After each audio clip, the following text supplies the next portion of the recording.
Yes.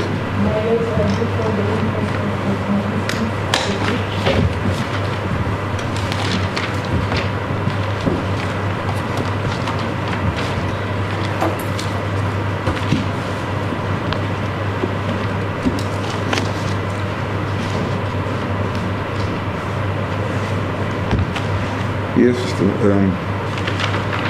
Mr. Kopal, remember you are still under oath. Yes, my lord. Yes, Mr. McDonald. Thank you. Mr. Gopal, yesterday we were going through the statement that you had made in 2019. Do you recall that? Yes. So we'll continue from there. Yes. Now, you said that Dr. Haferty was severely assaulted during his interrogation. Yes. And at some point, he was taken to the toilet, Yes. which was situated immediately outside the interrogation room on the right-hand side. On the right-hand side. What transpired at the toilet? Who took him to the toilet? Well, Captain Jimmy Taylor, my lord, held him by his neck and escorted him to the toilet. And I was behind Jimmy Taylor, and then Jimmy Taylor had entered the toilet proper, and there was a toilet pan there. And then Jimmy Taylor then forcibly pushed Dr. Hafertee's head into the toilet pan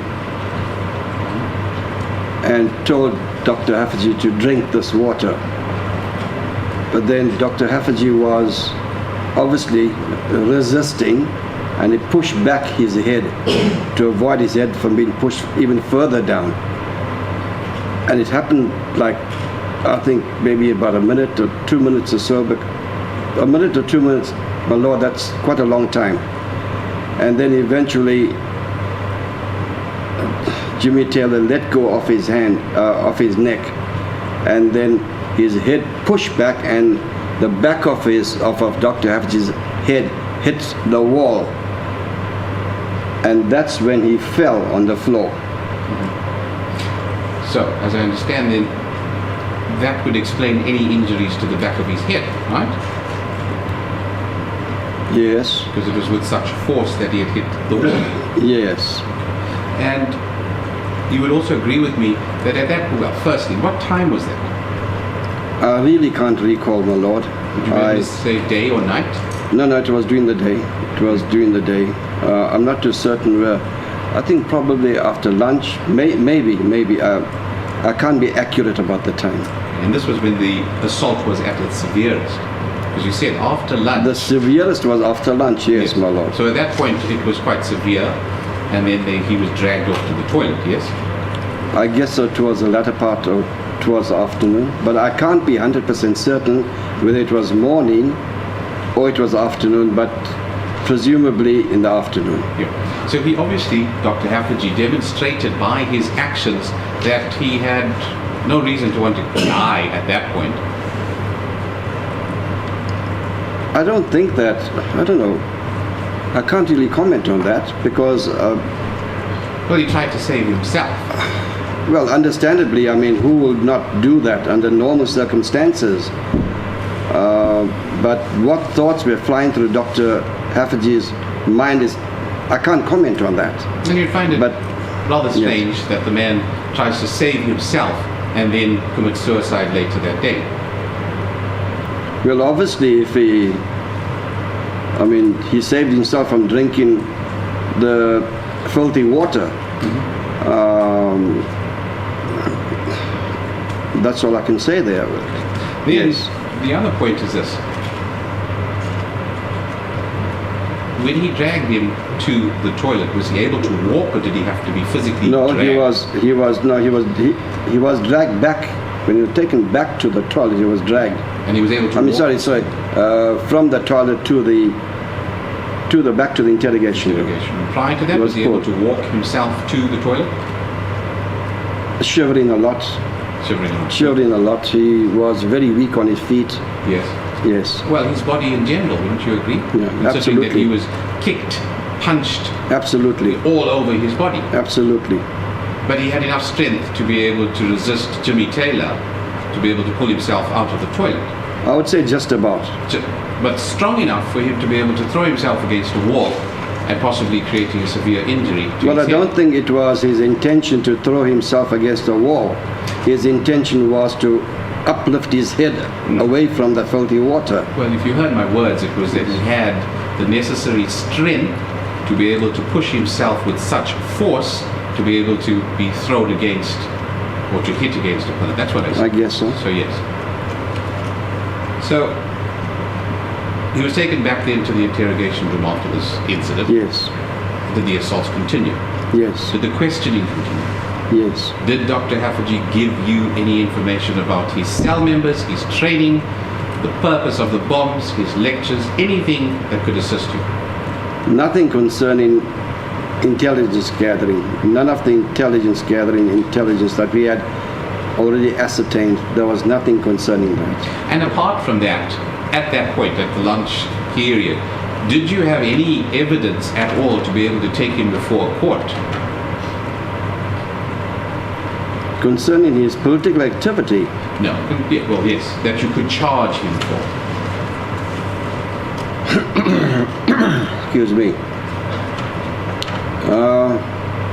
I wouldn't say yes. Yeah. I That's wouldn't fine. say yes. At that point, there was absolutely nothing that you had. Yes. And if we take it one step further, and as per your statement, you said that Dr. Haffejee gave you nothing for that entire period up until he was booked into the charge office. Booked into the cells. Yes. So therefore, even at the latest point, you still had nothing in terms of taking him before court. I guess so. So, I'd like to just touch on this. Have you had sight of the inquest record at all? Yes, I did. Then you would have recalled possibly the testimonies of Detroit, Captain, and Taylor. The first inquest. Yes, the first one, yes. Yes. So, am I correct that they had stated that at some point during the interrogation, Dr. Haffejee was taken to the harbour, Durban harbour, to a dead letter box? Okay. So might I just come in here? With regards to that,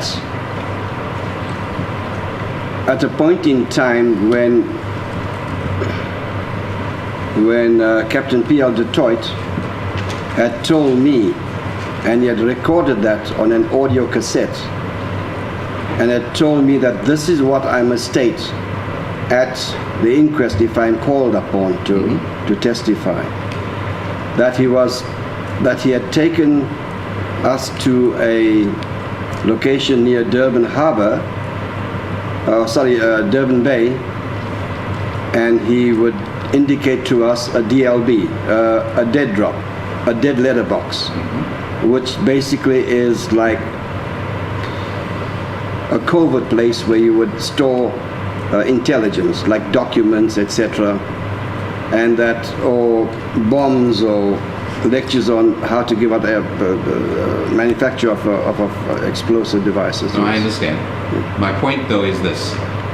Did they say this at the inquest? That being to Troy and Taylor? I can't recall, my lord. Okay. I can't recall. Well, let's put it this way then. It was said. Okay. That's the first point. And the second is, at any time during the interrogation, was Dr. Haffejee taken to the Durban harbour? It never happened. So therefore, that would be a lie on their part. Absolutely, my lord. The dead letterbox would also be able to explain how information was obtained about Dr. Haffejee, his writings, his books, etc. That would explain it, wouldn't you agree? Because if they had to take it then to the inquest, it would be a plausible explanation that that's where it came from. Well, what Captain Detour had indicated to me was that excuse me, the DLB would contain documents pertaining to explosives, how to manufacture bombs, lectures giving you, lecture guides on methods of how to manufacture explosive devices, etc., and some other issues. I'm just trying to recall. But yes. in short, this was all the information that you had already obtained from his flat at 17 Antelope Place. The subversive writings, the documentation in his handwriting, which were presented at the inquest. I understand that there were photocopies made of those documents. So that would be an explanation for how it was obtained, the dead letterbox. Sure. Right. Now, if he was never taken from the Brighton Beach police station to the Durban harbour, therefore it follows no scuffle had occurred at the harbour, as they said in the inquest. Absolutely. So again, it's a lie. On their Yes. part, yes. Excuse me.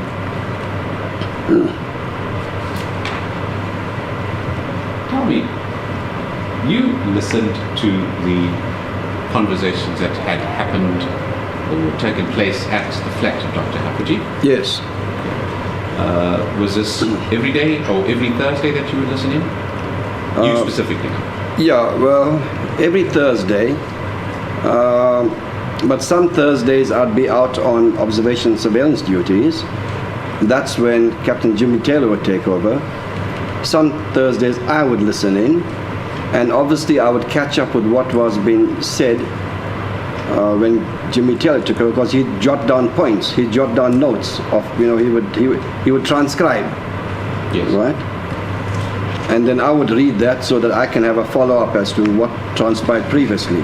If you could help the court, did you hear the conversation or the last conversation at Dr. Haffejee's flat? Did I?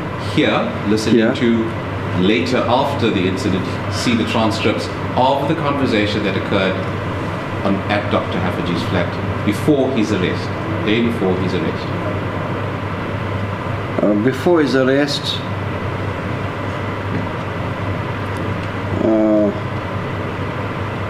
I can't recollect. I'm trying not to recollect, but I can't seem to recollect what was said a lot. It happened so many years ago. But it would be important, you agree? I know that yes, I did listen into the conversations, I did transcribe, yes, but at that point in time when you're saying the last bit of conversation, I'm trying to recall what was the last bit of conversation. Okay. But you'll agree with me that it was obviously the most important conversation. He was arrested the next day. Everything was important. But he was arrested the next day. Now the point that I'm making is simple. These lectures were happening every Thursday. Yes. He was arrested on Tuesday, sorry. I'm not too certain what day it It was was. Tuesday. Tuesday, 2nd of August. Yes. Okay. Now, the question then arises is that if the objective is to obtain the names and or the persons in his cell, why didn't you wait until Thursday to have all three of these persons at his flat and then effect an arrest? That would make sense, but what I am saying is that Captain Pierre de Todt had called upon the Indian crew and Jimmy Taylor, McPherson and that lot, and said that they've got sufficient information on hand to indicate that an arrest should be made. So we follow instructions. No, sure. But you will agree that it follows that the reason for his arrest was from that last conversation. It was on a Monday night. I can't comment on that. Reason being that who was the last person who listened to the conversation? Was it? Remember, you've got the telephone line and you've got the tomato. I'd like to put this to you. Yes. The last conversation was between Dr. Haffejee and his friend, one of which was Dr. Aku. It was over passports because the doctor was going back to his wife. Would you not say then that the most logical thing is, if you hear this, there was the belief that Dr. Haffejee was going to flee the country? I didn't It's a hear possibility, yes? I did not hear that, so I can't comment on that. But it is a possibility. I put it to you. I didn't ask you if you heard it. No, but I can't comment on that because Therefore, what you just can't dispute mentioned it. now, my lord, what you just mentioned now, that name Dr. Aku, I did not come across that, point one. Point two, what conversation transpired between Dr. Aku and Dr. Haffejee? I can't comment on that. So therefore, you can't dispute that that may well have been the reason for his arrest. The fear of him fleeing the country. If that recording took place and you've got evidence to that effect, Yes. I'm not saying that that is the reason why he was arrested, but what I am saying is that there's a possibility. All right. So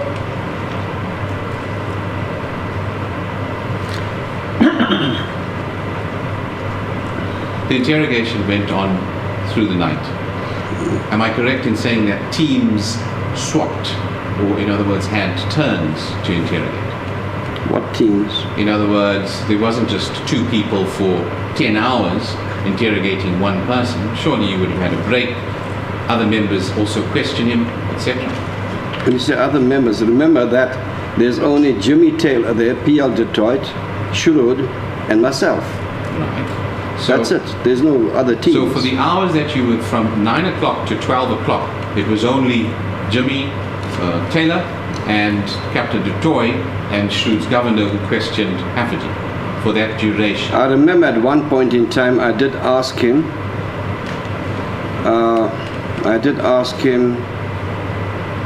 to tell us about Thursday nights,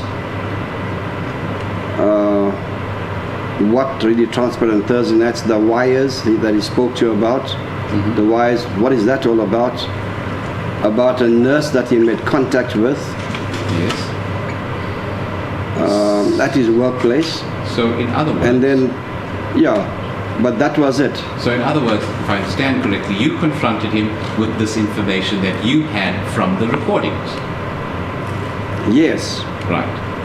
And he exhibited shock because he realized that you knew or were bugging his phone, as they say. Well, I guess when I looked into his eyes, I can actually clearly see him right now. When I looked into his eyes, he just stared at me. It was a long glare. He just stared at me, and I could see that, he knew that what I was telling him was the truth.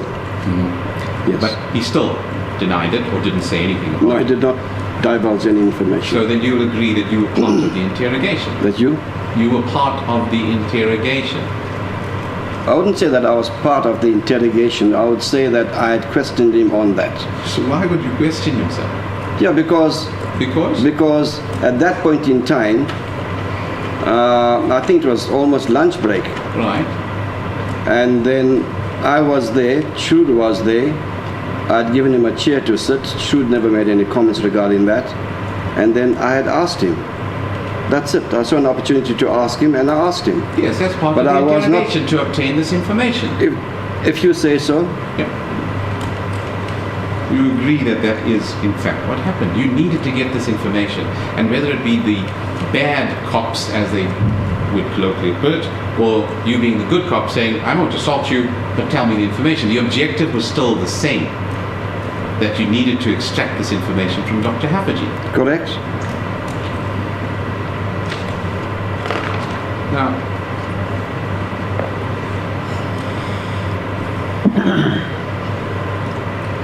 at some point you say that firstly, you said that the assaults intensified after lunch. Yes. He was fisted, slapped, kicked him on his ankles and calf muscles, correct? Yes. Paragraph 62 of your statement. Mm. And Governor was also punching Dr. Haferty. Yes. Munsami also returned later that evening. Later in the afternoon, early evening, yes. Okay, at around about what time? Do you know? I think probably about 4 or so. 4:04. And at this point, Dr. Haferty was bleeding, shaking, and he could not stand. I saw a bit of blood coming out from, I'm not sure whether it's the right, I think it was the right, just below the lip. I saw a bit of blood there. Was there any swelling to his lip?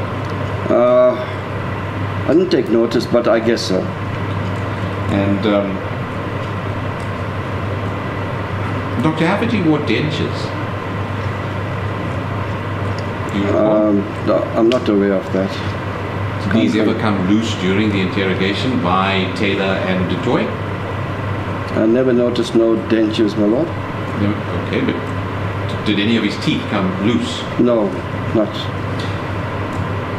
Was he slapped on his face Yes, several times? absolutely. Hard? Very. It's not just a gentle slap, obviously. No. With much force. Absolutely.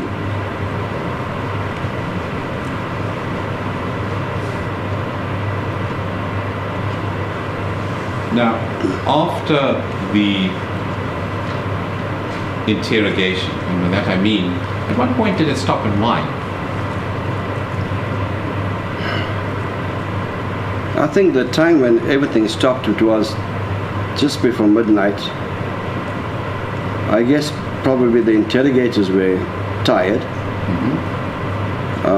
because it was from the morning till around the clock. No, not around the clock, but till just before midnight. Yes. And it was decided that it would stop, and what was then the process? Yeah, and then thereafter he was dressed, he was told to put his clothes on. I think Jimmy Taylor had taken a towel or a small cloth and he wiped the blood out. And Jimmy Taylor took out his comb and he combed. His comb being Dr. Haffejee's comb? Jimmy Taylor's comb? Jimmy Taylor's comb. Oh, Yeah, and he combed he's here. Dr. Haffejee's hair to make him look presentable. Right. And then we went off towards the charge office.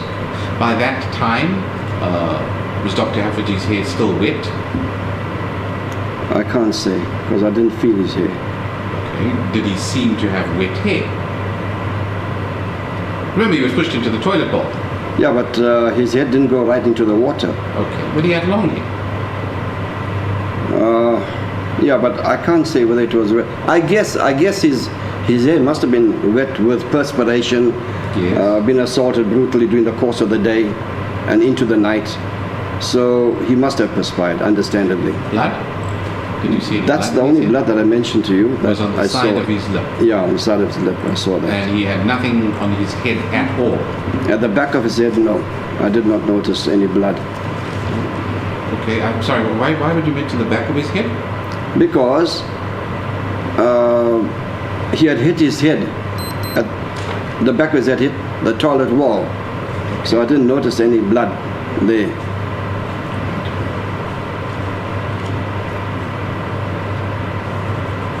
What is the objective of taking off a person's clothes at the outset of the interrogation?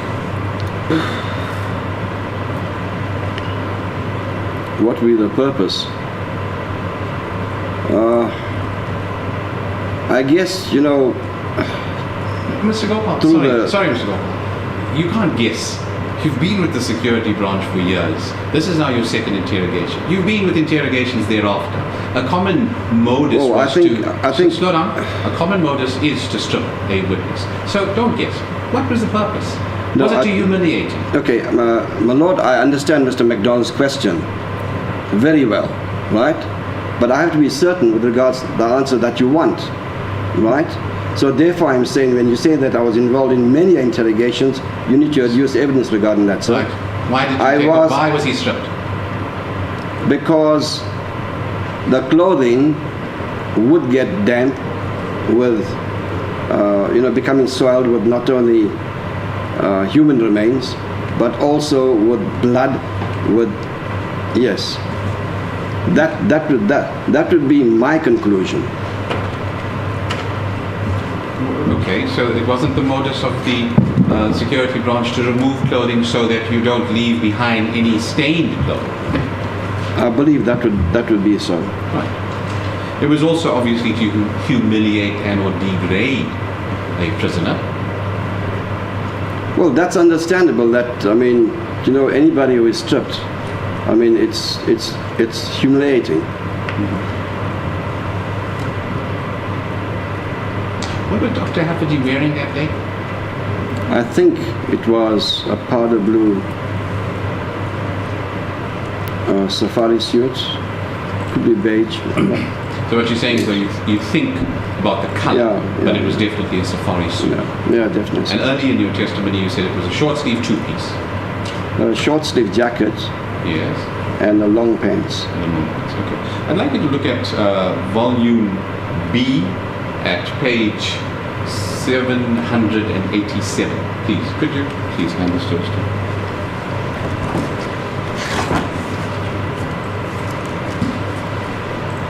I've conveniently marked the page that you need to go to with a green highlighter. You see it? With a green highlighter, with a green... Yes.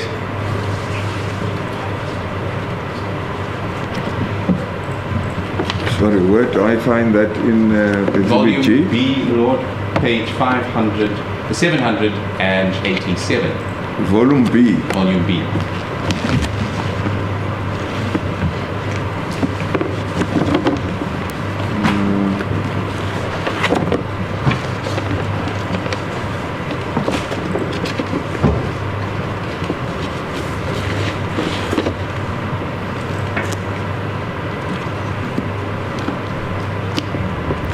Do you have volume B with you, sir? Now? 787. Correct.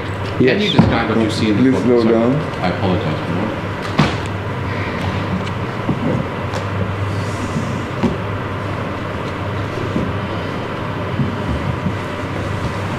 787, you said. Yes.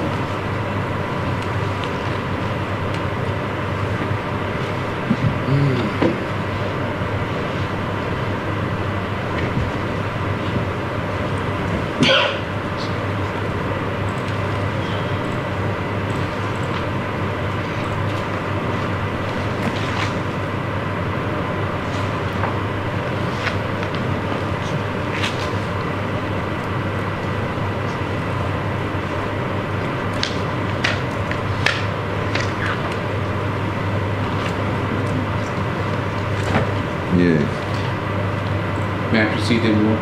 yes. Thank you. Sir, can you describe what you see in 787? Well, I see a human being Yes. wearing short pants, or is it jockeys? I'm not too certain. And a shirt. Looks like a checkered shirt. It's all in black and white. Yes. Is it a long sleeve shirt? Looks like a long sleeve. Yes. Yeah. The stripes on it or the checks on it go all the way Checkered. down to the wrist. Okay. So you'll agree that it is a long sleeve shirt. Yes.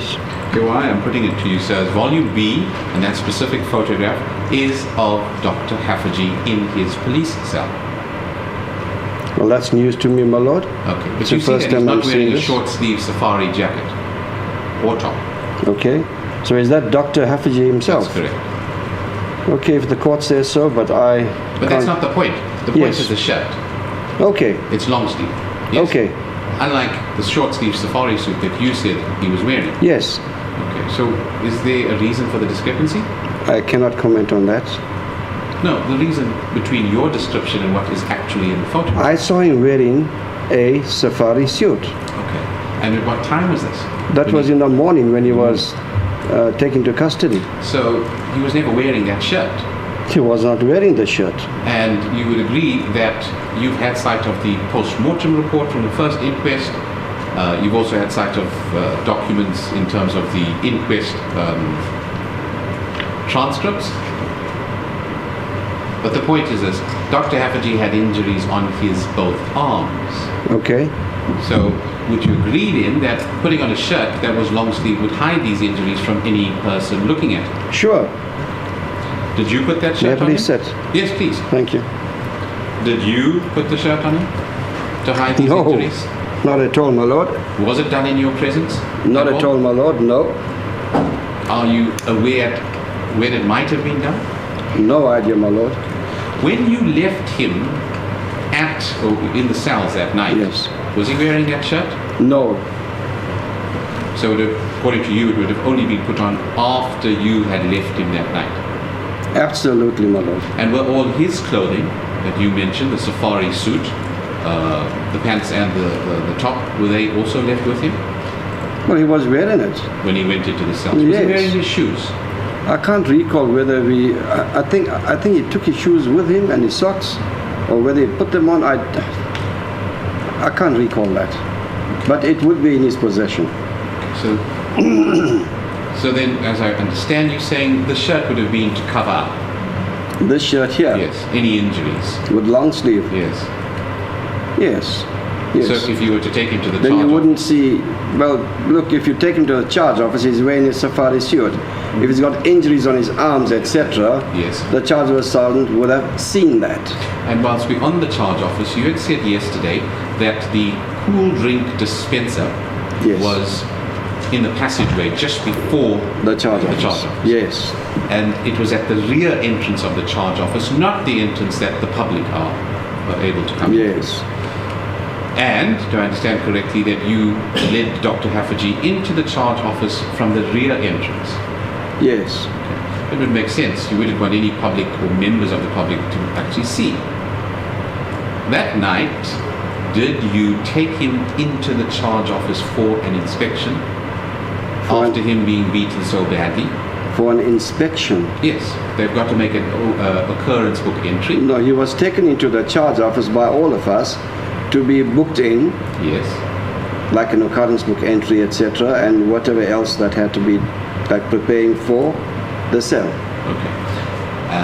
And who signed for that occurrence book entry?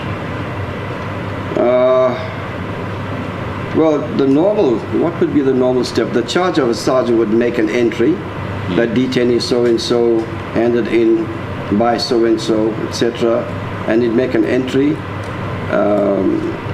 and whatever other information that he requires to put into the entry. And you were present at the charge office when he was booked in? Yes. Who else was present? Okay, well, you said 4. Was Yeah. Munsalmi also there? No, there was Shurud, ex-governor, Jimmy Taylor, Detoy, myself. Munsami, I can't recall whether he was in the charge office or not, but I know that he was the one who dropped me off at home. So he was downstairs. He could have been over there. I can't be certain, sir. Okay, so there were 4 of you definitely. Definitely. So if anyone said there were only 2, that would be a lie. Oh, definitely.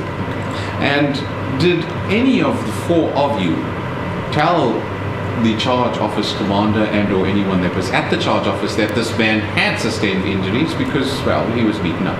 Oh no, that was never discussed. Why not? Well, that's up to the commanders, and I mean they would not obviously say that, look, so and so Yes. has got injuries on his bodies, etc.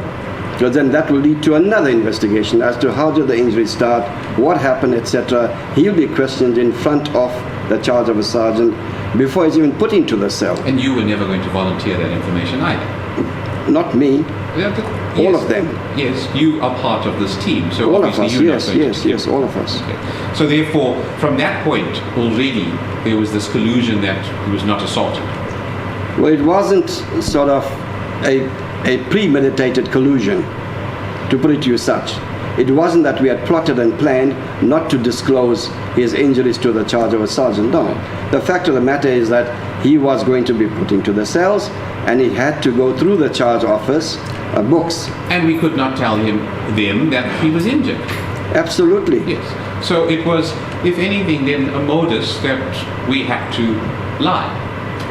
Well, if we were asked about it, and if Jimmy Taylor was asked about it, or even P.L. Detroit was asked about it, they would obviously not admit that he was injured. Mm-hmm. Yes. I think at one point in time where Jimmy Taylor had even told him that if you ever complain to anybody that you've been injured or you've been assaulted, etc., then, he'd be taken in for questioning again. Tell me, you've been listening to the proceedings? This proceeding? Yes. On YouTube, the link. No, yesterday I was not in. Were you listening to the proceeding? Not yesterday, in general, from the day it started. No, my lord. Did you hear VR Naidu's testimony? No, my lord. Okay. But anyway, I'll tell you, VR Naidu says that, testified, Yes. that Dr. Haffejee was not taken to Brighton Beach Police Station. It was either Fisher Street or CR Swat. You will agree to me that in 1977, CR Swat was not occupied by the SAP, and therefore the only alternative would have been Hoosen House. Well, 1977, my lord, the reason why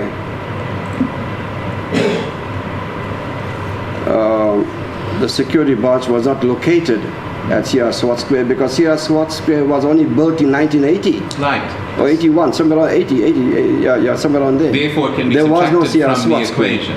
Let's get, so Corson House would have been the only place. But he wasn't brought to Corson House.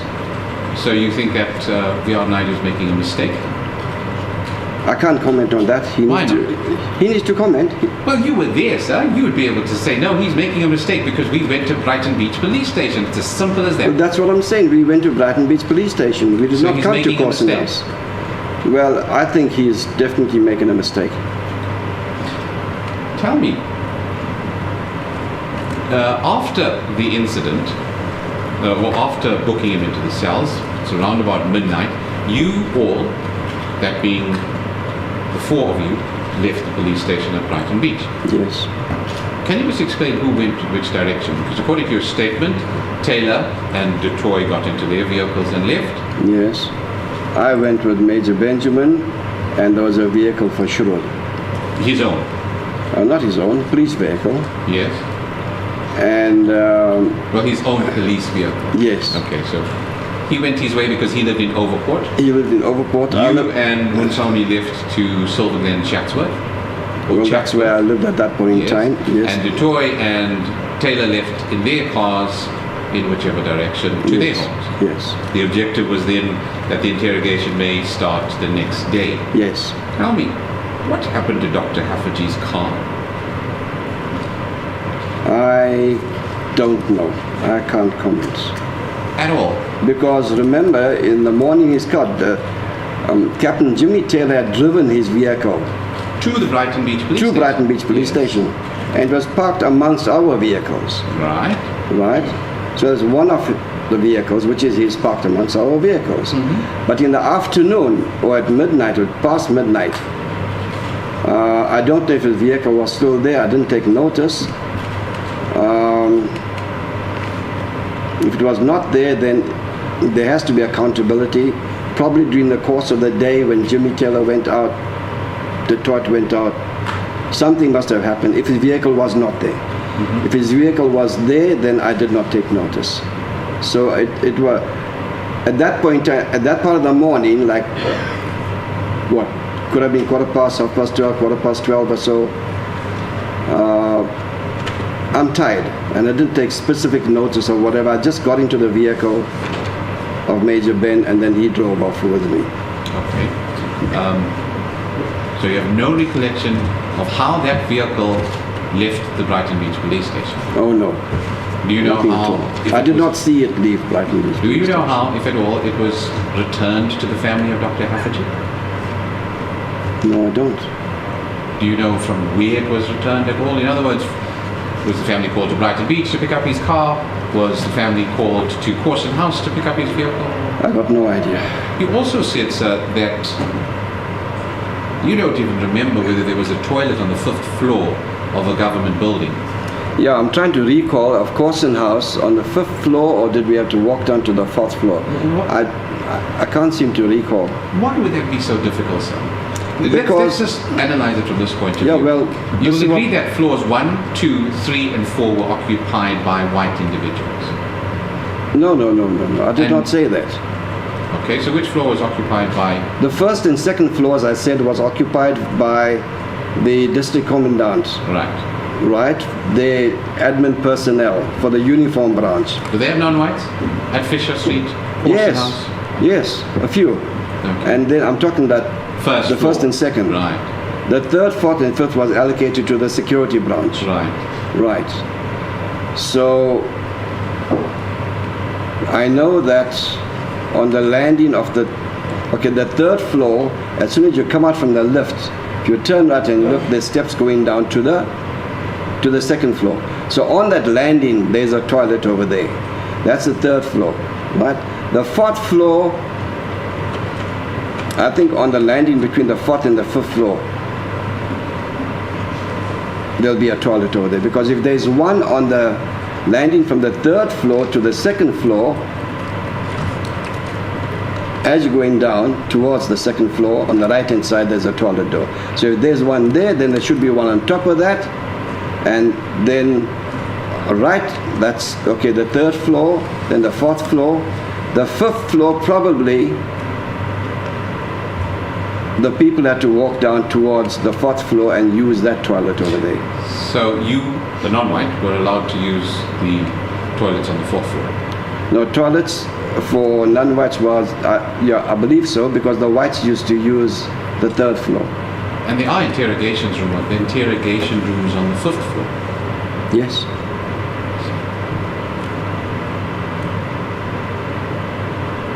I put it to you, sir, and you're free to comment, that it sounds as if Dr. Haferty may never have been killed at or died at the Brighton Beach police station. That the interrogation may well have occurred at Corson House, as was the norm. V.R. Naidu confirms, according to him, that he wasn't taken to Brighton Beach, and that it then lines up that his death was staged. Well, Lord, I can't comment on that. I cannot comment on that. Okay. Now,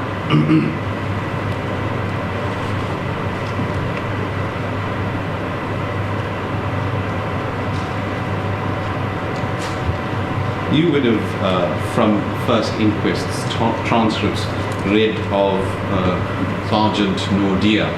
He was also in the charge office on the day of Dr. Hafertee's demise. Constable Nadia. Yes, Constable Nordia. Yes. Okay. Did you see his testimony? What he had said about Dr. Haferty? His experience with I him? can't recall everything, but I remember reading about him in the first inquest, in the transcript of the first inquest. What did you read? What did you find out? I can't. I've forgotten. I When can't did you recall. read his testimony? Gosh. I think during the course of 2017,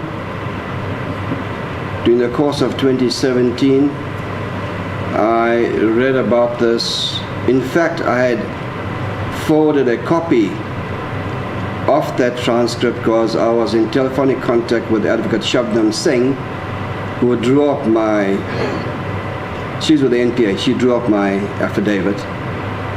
And then I asked her if she had a copy of this. And she said, okay, email it to me. And I emailed it to her. So I do have a copy of that email that I forwarded to Shabnam Singh. And then she came back to me. Okay. And Sorry.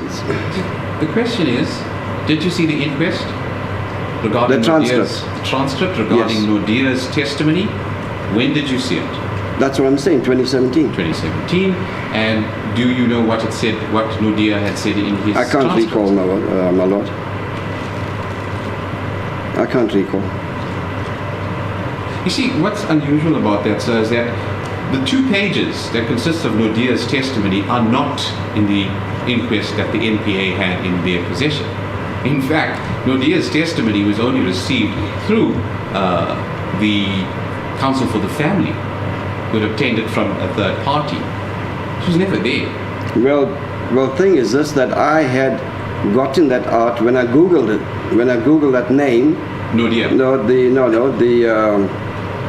besides the name, I also Googled the first inquest of Dr. Haffejee, Yeah. and then I found the transcript of this. The whole transcript. Yeah, And with the Nordia's testimony in it. I'm trying to recall. This is what I'm saying. I can't seem to recall what Nordia said, but his name was mentioned there. I know that. Wow. But I can't seem to recall he's actually. This is what I'm saying.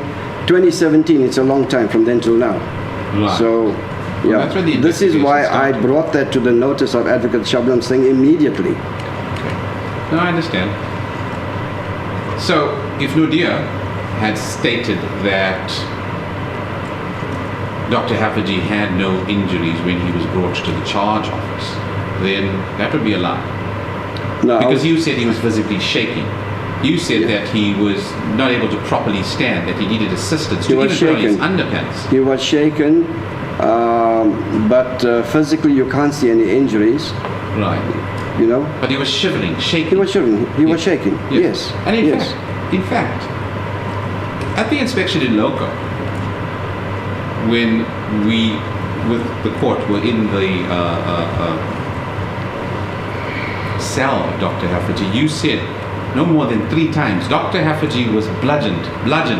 His face was bludgeoned. Those were your words. Okay, but that's the type of description I made. That's the type of description I gave.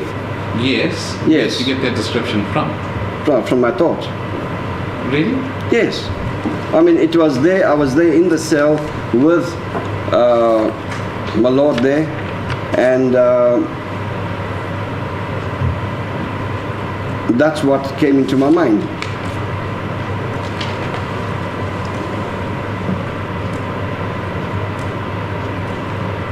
Probably bear with me a moment, Lord.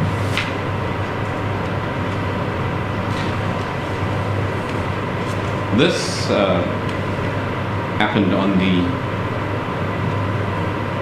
18th of August 2021, where you said the following whilst in the police cell with members of the court who was present. Sorry, pause please. If he had strangled himself, then there has to be accountability for his bludgeoned face. If you look at the autopsy photographs, his face was bludgeoned. Twisting around won't give you a bludgeoned face. His face was torn to bits. When you look at the autopsy, it was bludgeoned. So he was brutally assaulted. There's no doubt about that. Strangulation won't cause that. Those were your words. Now, did you get it from the autopsy, or did you get it from your mind?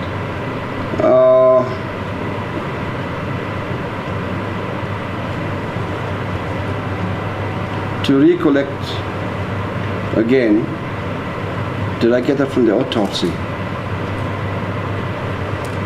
No, it was your words, sir. Yeah, no, certainly. I'm not denying my words. I am not denying my words. That's not the issue at hand. The issue is that at what point in time, that's what you want to know, at what point in time I came to know about his face being bludgeoned. Why would you say it, sir? Well, that's what you are saying.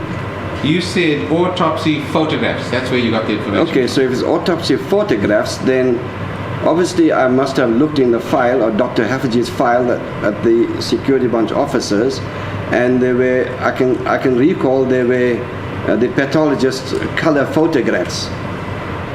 And what I had seen is what I had seen, and that's how I gave out a description. But you will agree, you've had sight of the photographs now. None of them show that he was bludgeoned. None of them show that there were visible injuries to his face. The photographs, the autopsy photographs, the subsequent photographs taken. When you say now, well, you must have had a look at the photographs now. The record was given to your counsel. I haven't seen those. All right, let me put it in another way. You were at that time corrected thereafter by Dr. Steve Naidu, who was also present. And he said to you, oh no, his face was not bludgeoned. And the autopsy photographs don't show that. And then you immediately changed and said, oh well, he was beaten. Do you recall that? I could have said that. If it is there on record, then fine. I'm not going to deny that. But for all intents and purposes, from your attendance at the inspection in loco, from your presence at the interrogation, and your booking Dr. Haffejee into his cell, you are of the view that he could never have twisted himself so tightly and committed suicide in the manner which is depicted in the photographs and what was testified to at the inquest. Is that yes. correct? Are you of the view then that it was staged? That his killing was staged? Yes. I'm not as a suicide. Staged yes. as a suicide. My Lord, I will never ever believe that Dr. Haffejee took his own life. And the reason why I'm saying that is because with all the beating that he had received during the day and into the night, Plus, he's a very thin person. He was weak.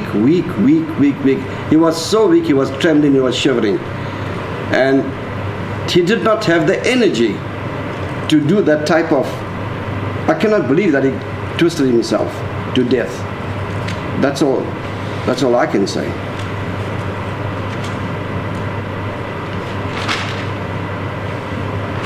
Tell me, do you know a Brigadier A. Haripasad? Yes. How do you know him? He used to work with the security branch. Stationed at Corson House as well? I'm not too certain Corson House, but I know Fisher Street definitely. Well, I thought Corson House was on Fisher Street. No, sorry. CR Swat Square, sorry. Not sure about CR Swat, but Corson House definitely. No. What I'm saying is I'm not too certain about Corson House, but definitely at CR Swat Square.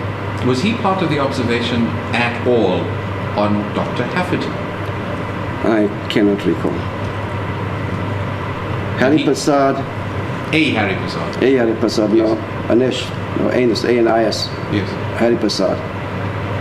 I cannot recall. He's alive, isn't he? Sorry? Is he still alive? I understand. Okay, and where is he stationed? No, he's retired. Okay. So, to your mind, he might have well been involved. In the... Observation. in Corson House, Haripasad. At that point in time, 1977. No ways. No ways. He was not there in 1977. Remember, the only people who were there is what I stated. Now, we'll go on with your statement. After this, do you understand then that you were part of the team for the interrogation? Yes. Okay, so there were four of you. Yes. Different four members. Schultz is the handler, you are the escort, the other two are the physical interrogators along with Schultz. You Yes? said Schultz is the handler. Handler of Marty Governor. Okay. Yes, you remember that. You said it. Okay, so Schultz is the handler of So Marty we'll be Governor. talking about all the persons involved in the matter. Okay, because you're referring to the interrogation, and now you're saying handled with Marty Governor. Was he also not the handler for Marty Governor? Myself. Shrewd Governor? Stuart Governor. Yes. Yes, he was. So these are all the pieces putting... Yes. Okay. All right. And were you, as part of this team, called out to Dr. Haffejee's cell when it was discovered that he had committed suicide according No. to the police? No, not at all. No, no. Is there a possible reason why you may not have been called out? I only came to learn the following morning that he had passed on, Yes. the previous night, or on that day. So according to you, the next morning at about 7:45 in the morning, I met Taylor on the landing between the 4th and 5th floor. What did he say to you? What did you say to him? Well, as I was walking down the landing, he was walking up, and that's where we clashed. That's where we met. And then I said, okay, can we, what time do we continue with the questioning, with the interrogation? And he says, what interrogation? With Dr. Haffejee. Then he looked at me, and he just started walking quite fast up the steps, and he says, look, no, Dr. Haffejee is dead. Okay. So what interrogation? All right, so let me just understand this. Yeah. At that point, you were eager to get back to the interrogation after the man had been beaten for hours on end because you needed to get this information out of it. Is that correct? I wouldn't say that I'm eager, but that's part of the questioning process because I know that he had not divulged any truth at all regarding And it was what you we who want to broached know. the topic. When are we going back? When are we going to get this information? Isn't that what happened? That's right. And despite Dr. Haffejee being beaten so severely, you were more than happy to get back on the job to get this vital information that you required. I needed the correct information out of him. Why? Because it's important. I mean, it's important because on the one hand, we have recordings of his conversation in the flat Yes. with regards the manufacturing of chemical bombs, elements of the periodic table, what chemicals to use and the quantities, etc., etc., not to exceed this and not to exceed that, and not too much of this, not too little of that, etc., etc. So those are important elements with regards to the investigation. And if he can confirm that as being true and correct, then of course we have a case. But as an investigator at that point in time, we had nothing in terms of intelligence from his side to compare it with what we had on the recording. All right. So what I understand is you were going to then go back, assault this 49-kiloed individual until he gave you information or died. No, my lord, that is a lie. You're trying to put words into my mouth now. I'm not. He was 49 kilos. Is it a fact? No, assault. You said assault. Go back and assault. What did you do the day before? I did not assault him. What did your team do? Yeah, Mr. they Gopal? assaulted him. I saw that. You part of the team, Mr. Gopal? Yes, but that's still beside the point, sir. I am clearly telling this court, and allow me a chance to explain myself, sir. No, you're telling the court that you were part of a team. You're telling the court that you were eager to get back to continue with the interrogation, which consisted of severely assaulting the accused, the suspect, Dr. Haferty. So what is I wouldn't the issue? agree with you because I never took part in the assault the previous day. Yes. Yeah. The witness is saying he didn't take part in the assault. Sorry? The witness is saying he did not take part in Yeah. the assault. I think Yes. Mr. McDonald is badgering you. He's saying I was part of the team interrogating but not in the assault. Okay. Yeah. No, I suppose, Yeah. Mr. McDonald, I suppose. Lord, just to answer, I never once said that he was part of the assault. I meant that he was part of the interrogation team who were assaulting Dr. Haferty. But we can move from that point. I think Yes, you can submit all that in your argument. answer please, Mr. Lord. Thank you. Now,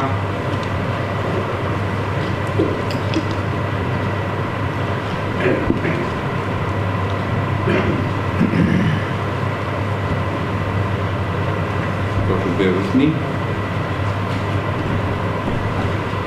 The process then and thereafter, finding out about his death, you were called into the office amongst of.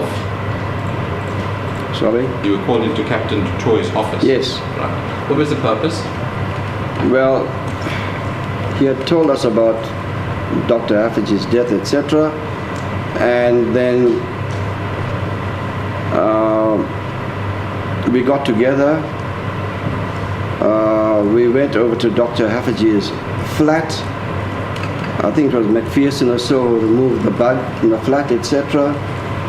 And then I noticed a lady, she ran into the flat, and I later realized that it is Shada, and she came out screaming, "They've killed him, they've killed him." Okay. Please. Can we just take a step back? What was the purpose of being called into the office first? Called into the office. Yes, to Troy's office? Yeah, well, it was explained to us that Dr. Haffejee had died, Yes. and that we need to get to his flat. And what about your stories? No, that came a little later. Okay, so the first thing was the cleanup. Yes. Remove all the evidence that we were in fact there and that we were investigating this man.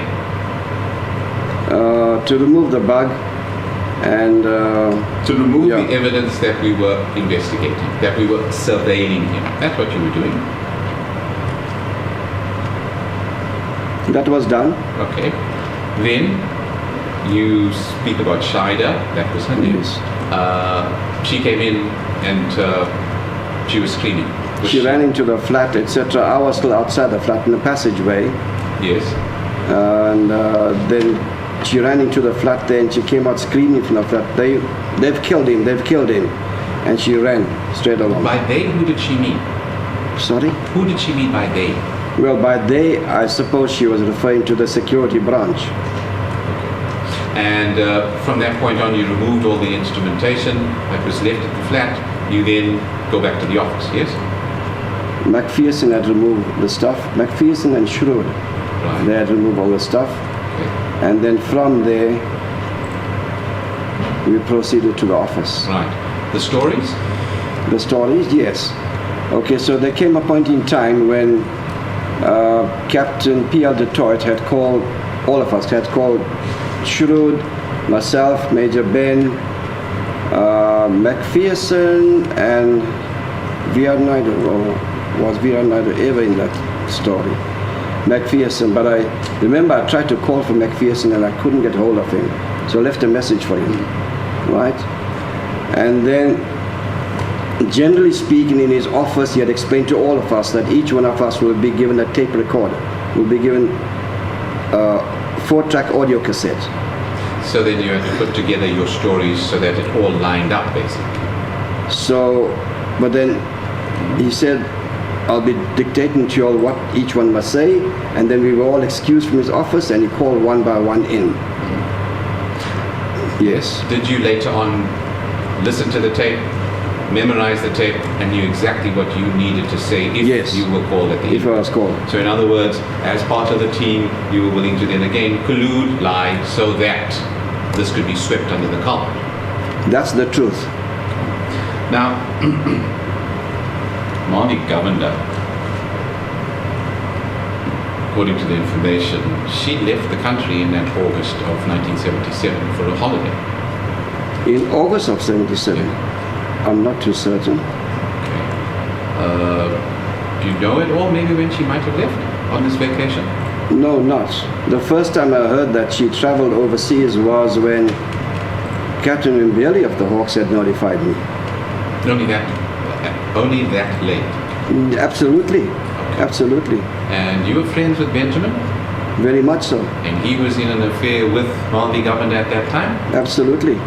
And he didn't divulge any information to you that in 1977 Mrs. Govender or Miss Govender was leaving the country for a vacation? Nothing at all. For a vacation of Nothing 8 at all. weeks approximately? 8 weeks, I'm surprised, yes. You would agree that she is what is commonly, well, what could be called as a loose end. In other words, she had vital information of the security branch involvement in Dr. Haffejee's arrest, and, well, he was in your custody Yes. thereafter. You Yes, understand? yes. She was also going, as she testified, to the UK, Okay, where the high command of the ANC was sitting. Yes? okay, Shida already knew that, well, not knew, but suspected that Dr. Haffejee had died in your custody, branch, yes. as early as the next day. So these rumors that the security branch had something to do with his death would have been abound. Would have been? Well known. Rumors. Yeah, I think that news hit the press and hit the electronic and printed media. It started coming out, etc., etc. So the public knew about it. What's strange, sir, and maybe you could comment if you could, why the security branch would have allowed her to leave the country, knowing full well that she had this vital information, knowing full well that everyone on the day after his death would start knowing about this incident and the Sure. involvement. And then you've got the ANC, who is based in UK, where she was visiting. I really don't know what was the intention. Okay, what was the intention in the first place to go out on a holiday? Yes, Lord. Mr. MacDonald, did she leave in August or September? She said August, my Lord. Later, or mid-August, if I'm not mistaken. Had she not made arrangements for September? Lord, maybe. In any event, it doesn't matter, I suppose, whether it's August or September. I think the point is, may I Your- continue, or do you wish to take another short Your turn? hour is... Almost up. Maybe I will wrap up. You told us you need an hour today. Well, no, that is based on obviously the answers that any witness would give you. What do you want to do now? May we take the short adjournment and resume thereafter? Okay. Maybe when we return, you'll know Yes. what else is outstanding to ask him. That's good. Come back at 1:45 then. Let's go, please. What a chance? Rise and walk.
It's a private medical facility. I think, It's expensive, eh? yeah, but I mean, rather judge. what? Yeah. The judge. Oh, shush.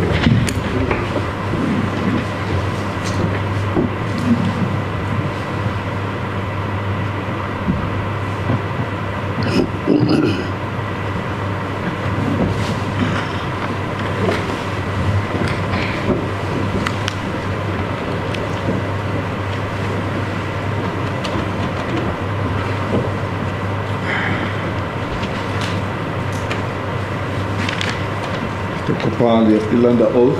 Yes, my lord. Yes, Mr. McDonough. Thank you, Lord. Sir, I'll be rounding up shortly. In paragraph 69 of your statement, you say the following: I attended the formal inquest into Dr. Haffejee's death, but I was never called to testify. Yes. You were able to listen to the proceedings? I sat in. Exactly. Okay. And you will agree that whatever was said in respect of the death of Dr. Haffejee, at least from the version of the police force, was a lie. Absolutely. That he, in fact, never committed suicide, as they had put it. That there was never a scuffle, either at his arrest or at the Durban harbour, Well, at his explain the injuries that he sustained. at his arrest, there was no scuffle. And there was no visit to Durban Bay, harbour. there was no Durban Bay. So therefore no situation. injuries could have been inflicted there. I beg your It pardon? never happened, so therefore no injuries could have been inflicted there. Absolutely. Also, in paragraph 70 of your statement, you say that you're aware that Dr. Haffejee's file was held at the security branch offices in Pretoria, Yes. and you are uncertain whether his file was destroyed. Yes, well, both Pretoria and Durban. Was Yes. it common practice to destroy the files after a period, and if so, why? Well, what had happened was, my lord, in just prior to the 1994 amalgamation, when the ANC was ANC's Department of Intelligence and Security had shaken hands with the security branch, and they amalgamated. But just before that amalgamation, I believe that instructions were given out to all security branch officers throughout South Africa to start destroying files on all suspects and organizations, whatever. But as much as they tried to destroy files, they couldn't destroy everything, because there's lots of evidence that's still available. Where might this evidence be? I beg your pardon? Where might it be? Where might? The evidence that you say there's lots I'm of saying, evidence well, available. Pretoria is the main place. Okay. Pretoria is the main Building? place. Place? Security branch officers, Pretoria. In Pretoria. Okay. Yes. And what would the effect of destroying these files have? What is the objective? I think to Get rid of evidence get rid their of actions? evidence, to get rid of information that the state has up to that point in time, before the amalgamation took place, up to that point in time, so that the ANC's Department of Intelligence and Security operatives would not know what the security branch was up to, what they've done, what they've gotten, etc. To your knowledge, and it's just for your comment, do you know of any agreement that was reached to not prosecute any individuals from the previous regime? Any agreement that was reached not to prosecute? Yes.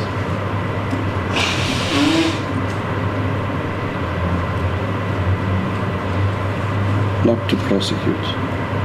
I think the TRC was brought about for truth and reconciliation.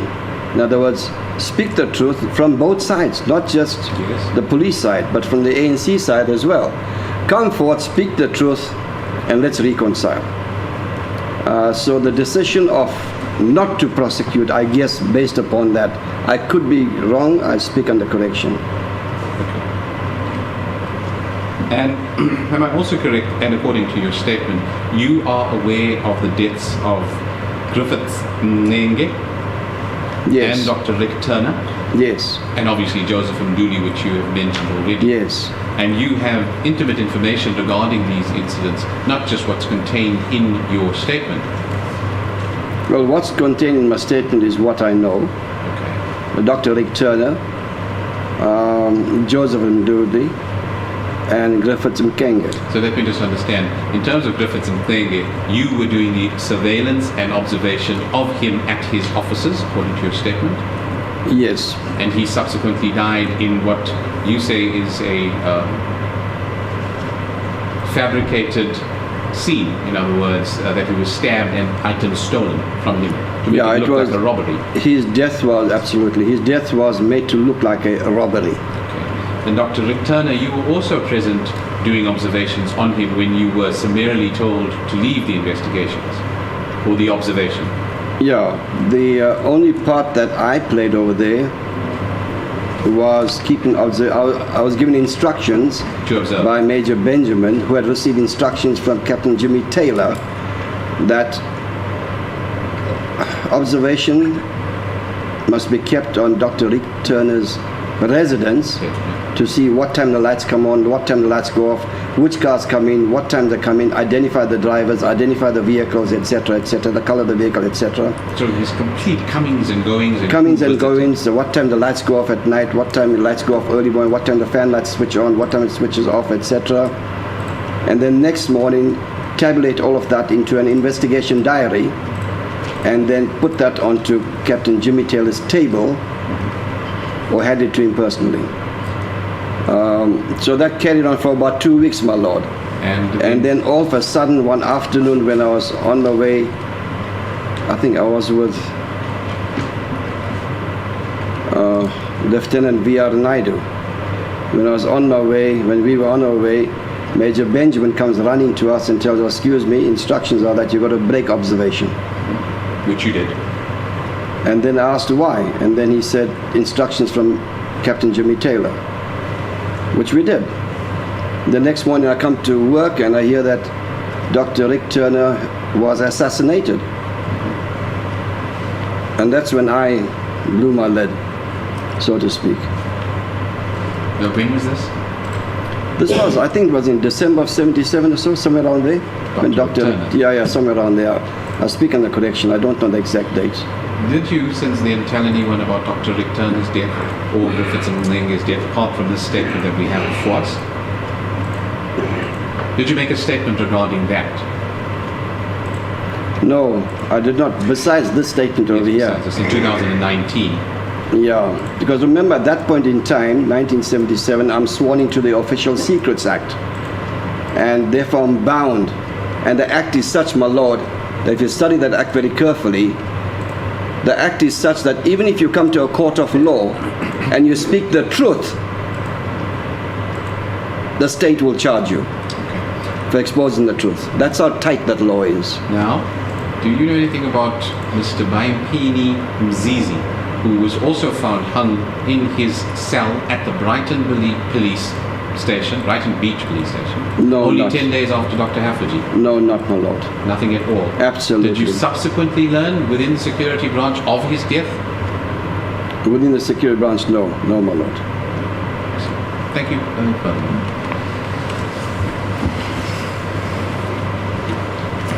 Still running?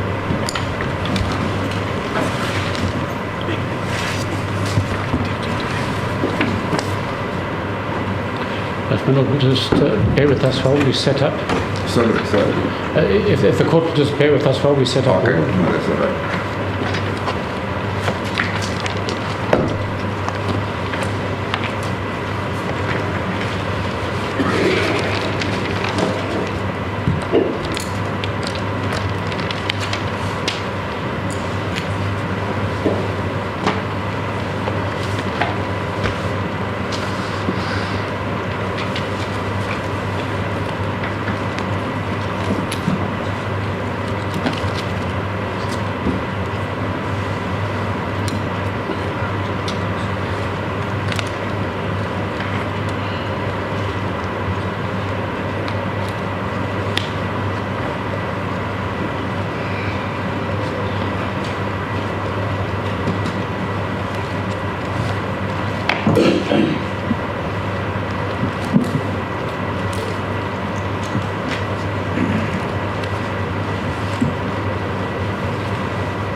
Mr. Gopal, firstly, thank you for agreeing to cooperate with this court.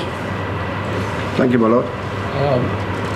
And also thanks for the assistance that you provided the court at the inspection in loco. Thank you. Before I proceed, Mr. Gopal, you've already been warned by the court, and you are represented by an attorney here with right of appearance in the High Court. But I do feel duty bound to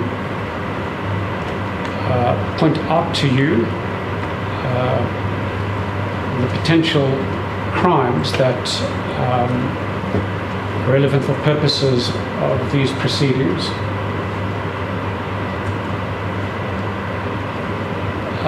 You would be aware that the crimes of murder and kidnapping, they don't prescribe under law, whereas other lesser crimes do prescribe up to 20 years. Are you aware of that? Yes, my lord. So, for example, covering up of any crimes that took place back in 1977, those crimes would have prescribed. But anybody involved in the actual murder or kidnapping of Dr. Haffejee, those two crimes in particular still stand. I should also point out to you that covering up any crimes before this honourable court and lying under oath will attract potential criminal charges. You're aware of that? I'm aware of that. Just to clear up another matter,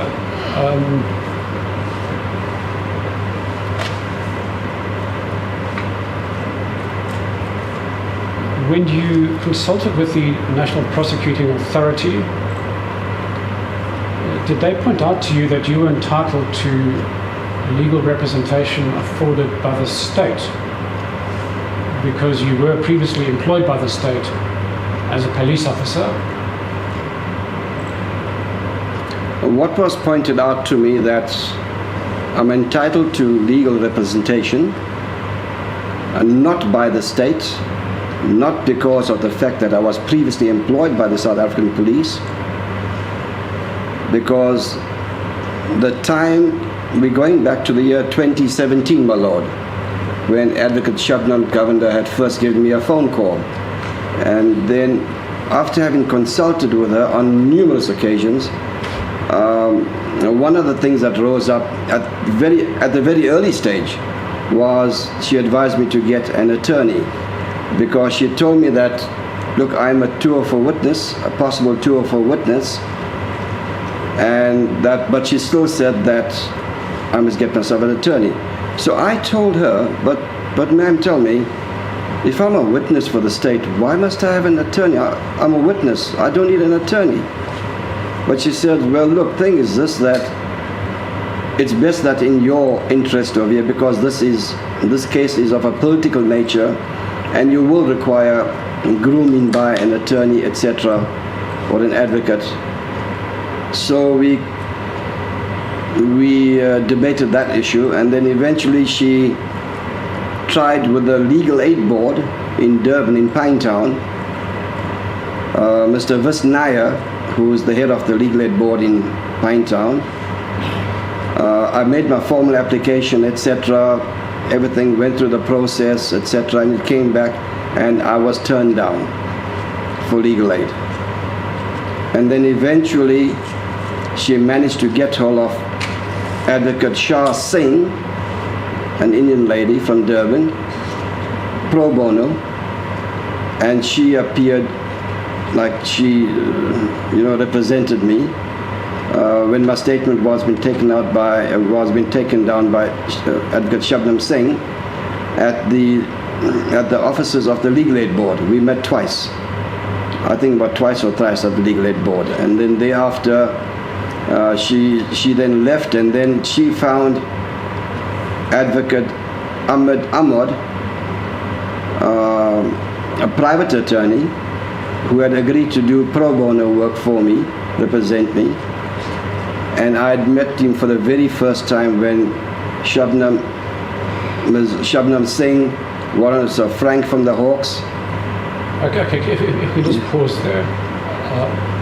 The statement that was taken at the Legal Aid Board, is this detailed statement that is Exhibit G26? My 204, the inquest now, court. If I may just clarify further, when it was clear that there wasn't going to be a criminal case, but rather an inquest, were you then offered legal representation by the state, paid for by the state?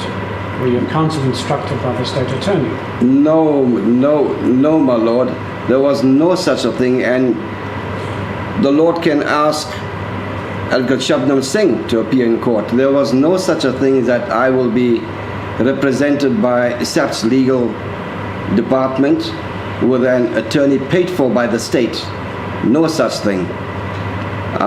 That never came into any discussion. I had to get my own attorney. If I cannot afford my own attorney, then I must apply through Legal Aid Board.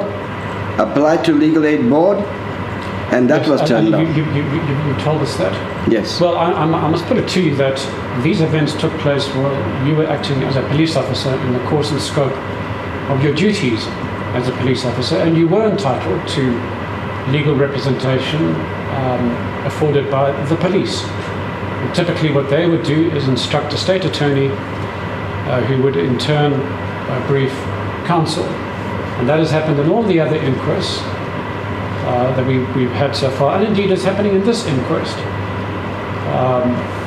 So that is why I wanted to know whether you had been advised of your opportunity to be represented by the state at state expense. And I was under the impression that you were offered that, but you preferred to seek your own private representation. No, my lord. I think, Mr. Vani, with due respect to you, sir, I have a lot of respect for you. But at the same point in time, Mr. Vani, you are wrong, and might I just rectify the wrong, sir? Might I say that in 2017, I was not a policeman. I was not a policeman in 2017. I had left state service in 1987. I crossed over an intergovernmental transfer from the security branch. Mr. Gopal, sorry to interrupt. It doesn't matter that you were not in the police in 2017. It only mattered that you were in the police in 1997. It's 1977. Yes. The fact that you left the police in subsequent years, and when the inquest restarted, you were no longer in the police, is entirely irrelevant. Okay. So, in fact, I'm simply putting it to you that you were entitled to state legal representation. And my lord, it may be a matter that is worth looking into, because it did derail these proceedings somewhat, indeed by about a week, because the representation from Mr. Gopal wasn't effectively sorted out. And it's certainly something we wouldn't want to see repeated in future inquests. But it does seem as if, well, it's certain Mr. Gopal under law was entitled to state representation, and according to his version, he wasn't advised as such and then sought private legal representation.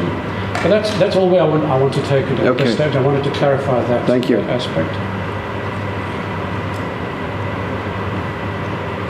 Now, you're aware, Mr. Gopal, that myself and my colleagues, we represent the family. Yes. And as you pointed out, the family sits at the back of the court and they are watching these proceedings intently. Yes. And you would agree that we're here for them. Yes. We're here to help them reach the truth and closure. So you will also understand that I have to put tough questions to you. By all means. And I'm doing so not because of any personal issue, but because we need to seek the truth. You understand that? I understand that. Do you regard yourself as a whistleblower? Yes, I do. And just explain why. The reason being that this is the first and only time that I've actually whistleblown on the... I approached the TRC and I exposed what took place with regards to Dr. Haffejee. At that point in time, 1997, at that point in time, there's still lots of other members of the force, of the security branch, the former security branch, who knew about Dr. Haffejee's investigation. Even during the course between 1994 and 1998, during the Nelson Mandela administration, there were people around who knew about Dr. Haffejee's investigation, but none of them came forth. Yes, we certainly are going to get to perhaps the role of others, but the question is confined to you yourself. Do you believe that you were a whistleblower who came clean? Yes. Because you went to the TRC to apply for amnesty and you gave them a detailed statement? Yes. And in that statement you disclosed names and you set out what had transpired during the detention of Dr. Haffejee. Yes. And do you believe that you have disclosed fully what took place? To the TRC? Yes. Well, if you compare my TRC affidavit to my inquest affidavit, remember that there were two different people who were questioning me. Advocate Casey Govender, if I'm not mistaken, the head of the TRC in Durban for KZN. He was the one who personally took down. So as he asks me questions, I answer, and then he starts typing. He looks up at me, he asks me questions, I answer, he types, and then at the end of the day, he makes me sign the affidavit. Done. In Advocate Shabdam's case, it was quite different, where she'll ask me questions and then she will write down in a notepad or a book or whatever, and then she'll ask me another question and then she'll write down. And then she goes over to her office or wherever, and then she types it out. So wherever, up to that point in time where we stopped, she types it out and then she emails that to me. And then she tells me, Mr. Gopal, please check away and make sure that everything is correct. So I found discrepancies like the cart before the horse. I tell her to rectify that, kindly clear up with the paragraph so and so. Sorry, Mr. Gopal. So you believe that to the extent possible you did disclose in full to the Truth and Reconciliation Commission, and then when the NPA approached you, are you of the view that you have now disclosed in full? Yes. And that you really have nothing further to add to what you've already told? Not to my knowledge. If I can remember, if I can recall anything now, it certainly will have that in, but you may talk to me. Okay.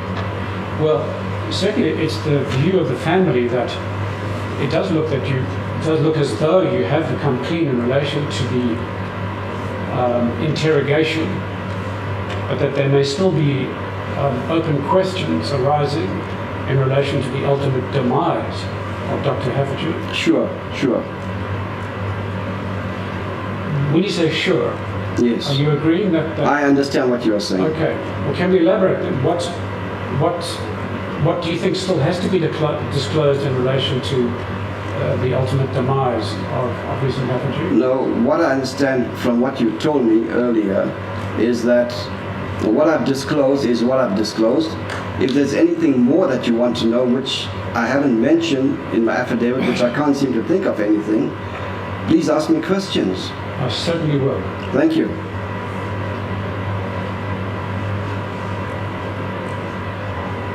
Do you feel that you bear some responsibility for the death of Dr. Haffejee? My Lord, at this point in time, if I say that when I think back to the year 1977, the only thing that stopped me was the Official Secrets Act. Because from day one when I branched out into the branch, or when I joined the branch, the first thing is you sign the Official Secrets Act. You got to read it carefully and then sign it. And if you do not sign it, then you are not accepted in the branch. So From 1977, the first and safest opportunity I found out was in 1997, when I could enter the TRC.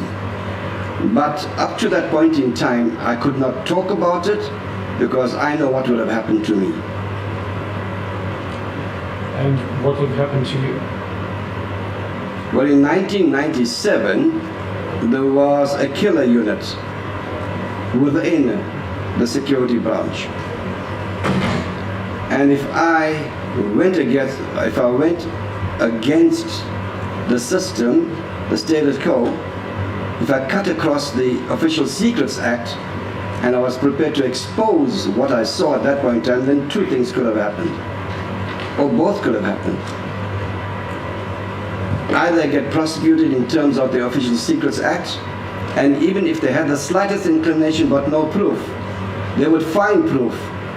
They'd find evidence against me because I am a risk to the security branch, and then charge me for contravening the Official Secrets Act. I think at that point in time, a lot I speak on the correction, but that carried 15 years. Put me in prison and probably take me out after a few years, and then take me for a drive and gone. You're talking about 1977? I'm talking about 1977, 78, 79, 80, 81, you name it. Through the 80s, but probably from the mid-90s things changed. No, not... Look, 1992 was when I left state service, so I can't comment after that. But up to that point in time, okay, from 87 to 92 I was with the National Intelligence Service of South Africa. Up to 87, October 87, I was with the security branch. So I can talk to you about that point in time because that's how the branch used to behave. They were very, very hardened, very strict. I'm talking of whites, I'm not talking about non-whites, I'm talking of white police officers who were in the killer units. And so you had a real, and in your view, a well-grounded fear that you had to toe the line, otherwise there would be serious repercussions legally and against your life. I believe all policemen, non-white especially, had to really toe the line. We worked under very difficult circumstances. So if you were told to do something illegal, Yes. You would have to do it, otherwise face those kinds of consequences. Well, I must adduce reasons as to why I'm not prepared to do it. And if they deem it not fit, then they'll instruct me again. And if I avoid it, etc., then they'll come up with some sort of a story that Mr. Gopal is not a trustworthy employee, he's not towing the line, he disregards instructions from white superiors because by definition they were superior in the police department. And I'm quite serious about that. By definition they were superior. And very racist. The hardcore of the South African police, not so much in the uniform branch, but within the security branch, you found racism at its highest level. So there was a certain culture in the security branch that, from what I'm hearing you say, was oppressive. They instilled fear in its members, and in particular, members who were of color. Yes.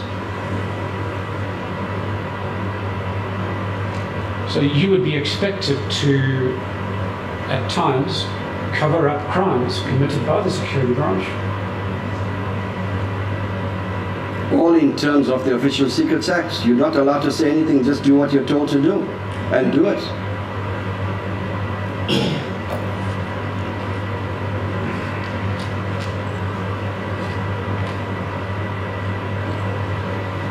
Well, we're going to have to look at that Official Secrets Act to see whether it permitted the covering up of crimes. But what we do know is that the Official Secrets Act was repealed in 1982. It was replaced by the Protection of Information Act. Information Act. And we'll, in due course, we'll make submissions in that regard. But we will put it to you that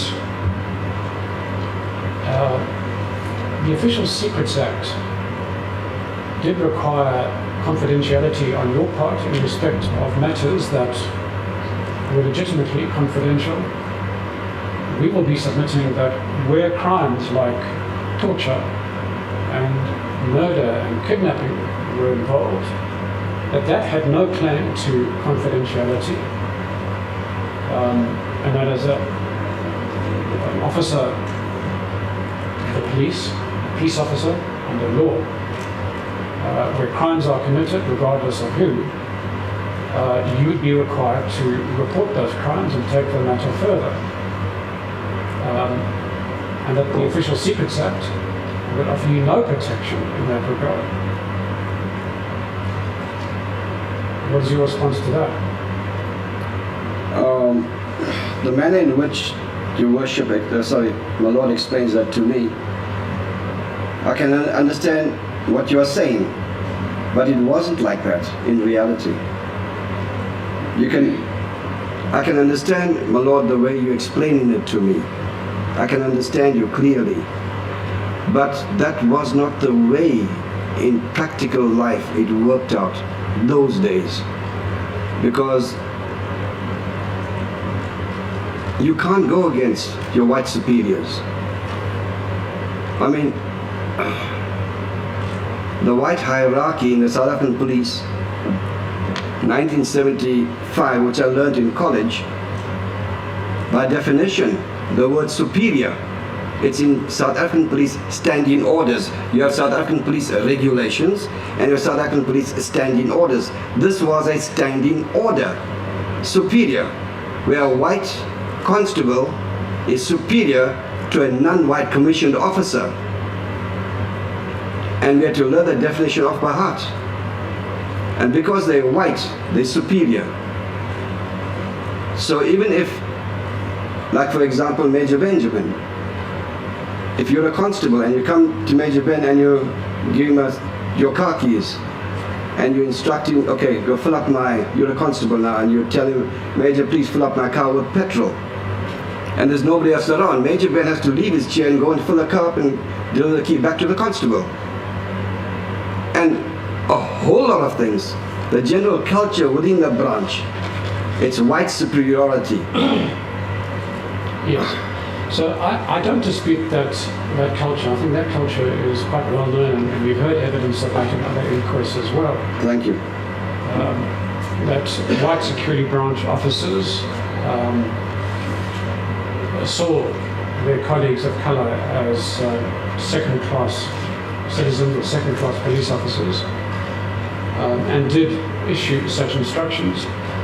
And Mr. Gopal, I also don't dispute that you were, at that time, under pressure and living under fear.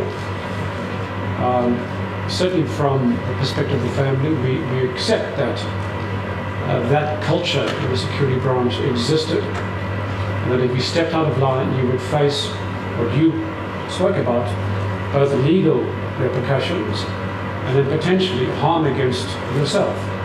Perhaps even your life would come under threat. That's accepted.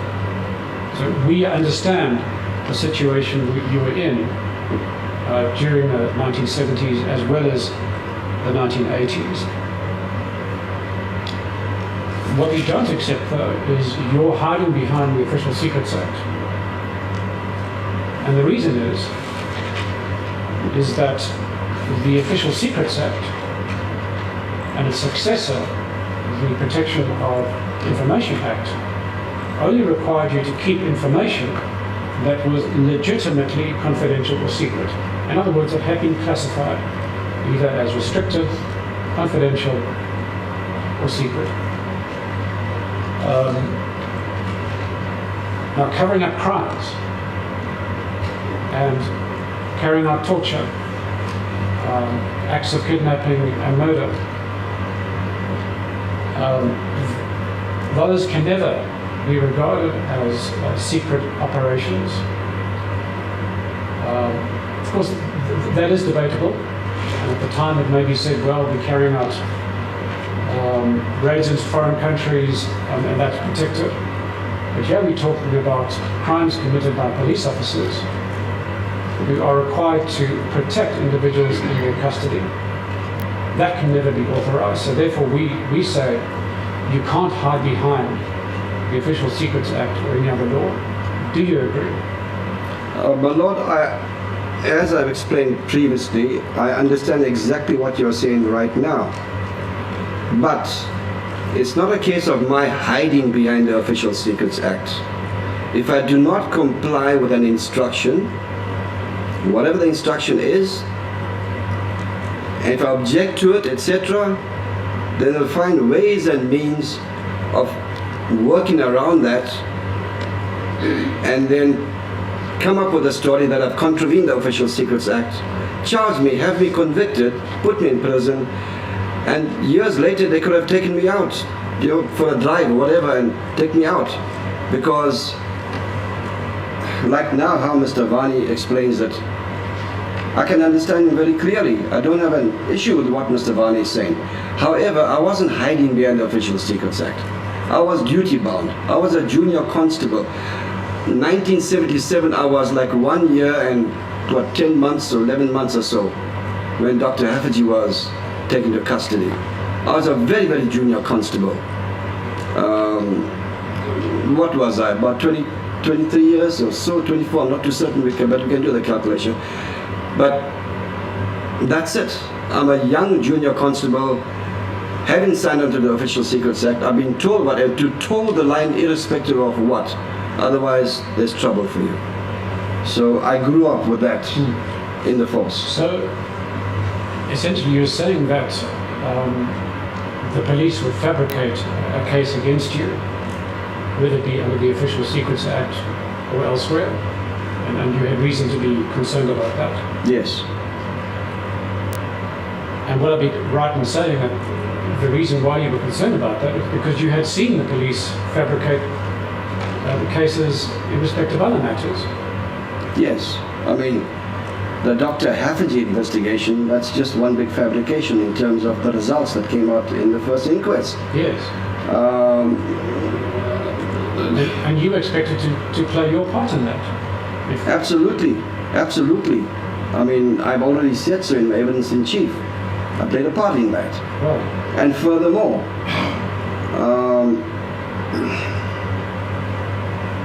the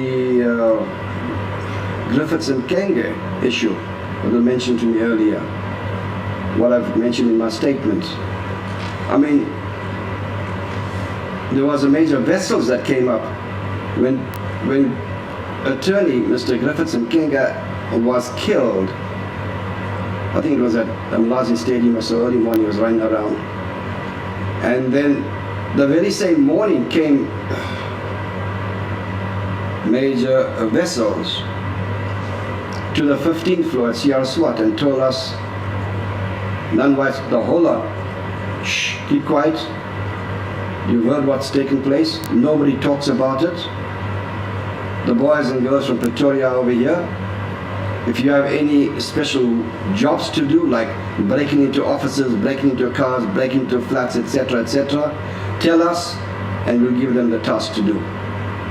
So, I mean, we were told to shut our mouth. Sorry to use the word, my lord, but we were told to keep quiet, not to whisper a word. So you and your colleagues were asked to assist in cover-ups on a fairly regular basis? Absolutely. And can you recall other cases in which you were either asked to shut up or fabricate evidence? Dr. Rick Turner. Okay, all right. We'll come back to that Okay. later. Joseph Mluli. Yes. What other cases? My lord, as these cases come up to me, although I know that my lord has told me that I cannot answer questions that will incriminate me, etc., etc., but I intend answering all questions. That's me. But I've come a long way. So as I come up with these names, etc., etc., understand that it's not in my affidavit, But I will let you know about it. That is a certainty. Thank you, Mr. Cobb. You're welcome, sir. We'd be grateful for all of those additional cases. Now, notwithstanding the oppressive culture in the security branch, certainly at that time, would it be true to say that you got on with the white members and they treated you well? Yeah. Besides a few that were thorough racist, they referred to you as, and I say again, with due respect, my lord, they referred to African members, Indian members as coolies, and African members as kafirs, and African female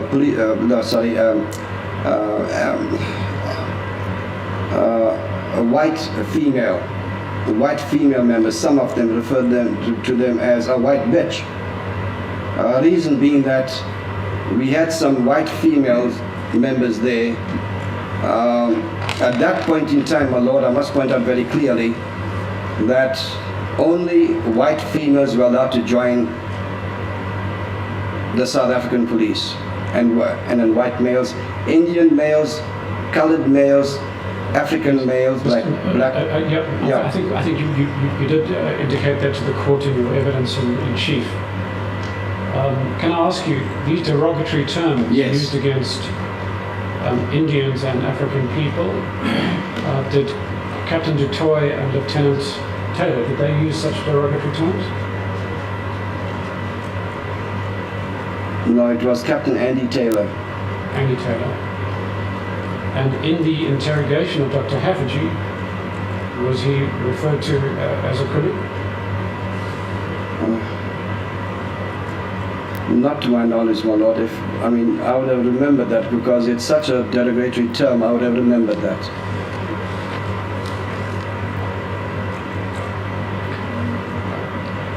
Yes, I imagine that perhaps because of the presence of Indian members, they might have held back. No, but even through Jimmy Taylor and P.L. Du Toit, if you refer to Dr. Haffejee as a coolie, I would have remembered that. Yes, The reason being that. what I'm putting to you Yes. is that because there were Indian members of the branch present in the interrogation, that might have been the reason why the two members held back from using such terms. Possible. Now, at that time, would you agree that you were an obedient and loyal servant of the security branch? Yes. And in fact, if I can refer a document to you, Lord, it's volume J1 at page 2578. J. Yes. J1. Page. 2578, my lord. 257. 8.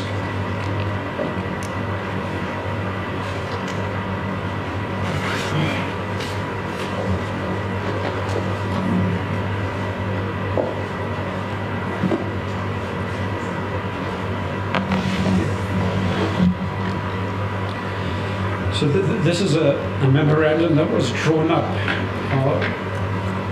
in relation to the adjustment of your salary scale. It's dated the 5th of December 1985. And in paragraph 5, it says, he is both loyal to the force and the state. His trustworthiness and credibility is beyond reproach. And then if we turn the page to 2579,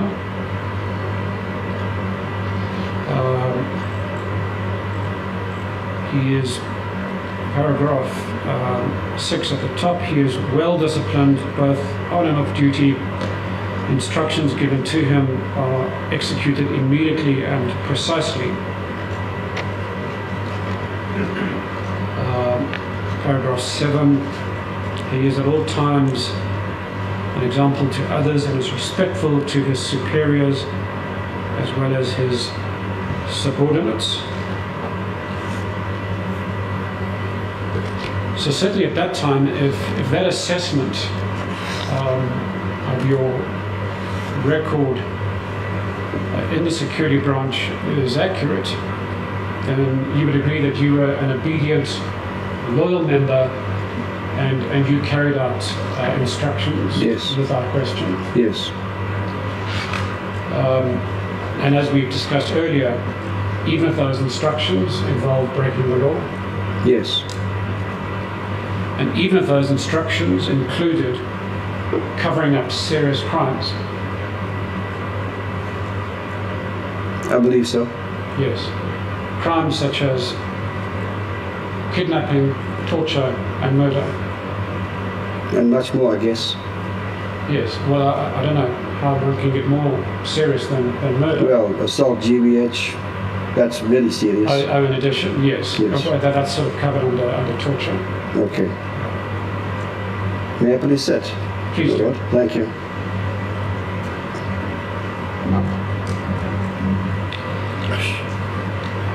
Now you've already confirmed that you made certain statements which are before this court.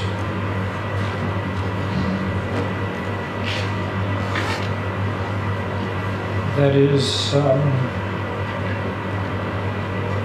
the big statement that you're relying most heavily on. That's G26.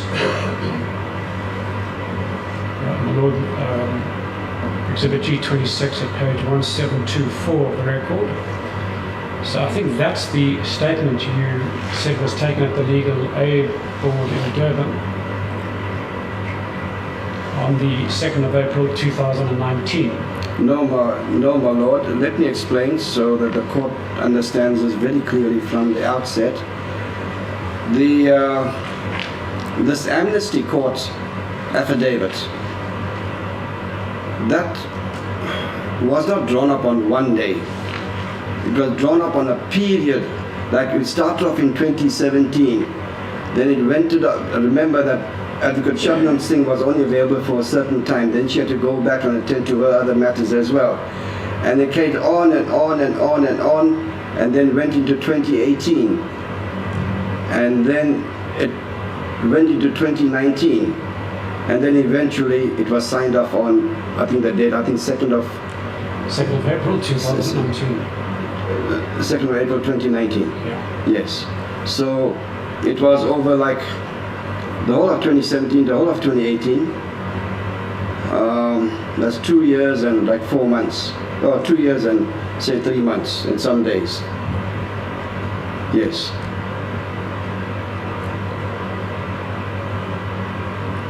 And then there's your statement to the Truth and Reconciliation Commission.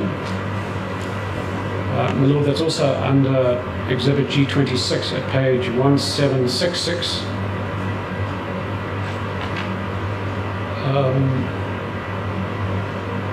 And it appears that that statement was taken, or at least signed, on the 18th of April 1997. That's right.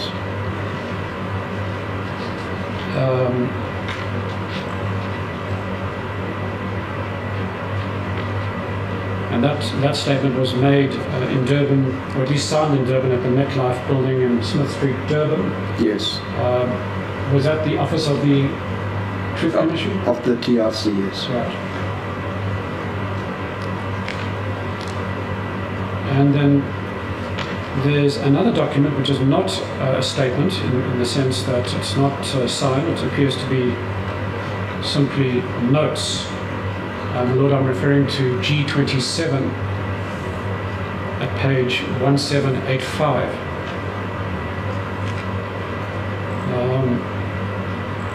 I don't know whether you have volume G with you. Yeah, I think, are you referring to the one that says statement by Mohan Devagopal on top, on the first page? It says information supplied by former security policeman Mohan Devagopal. I can recall that document. So that's an undated statement. If volume G is available to you, perhaps it can be pointed out to you. But I can recall that, it's fine. You can recall it. Yeah.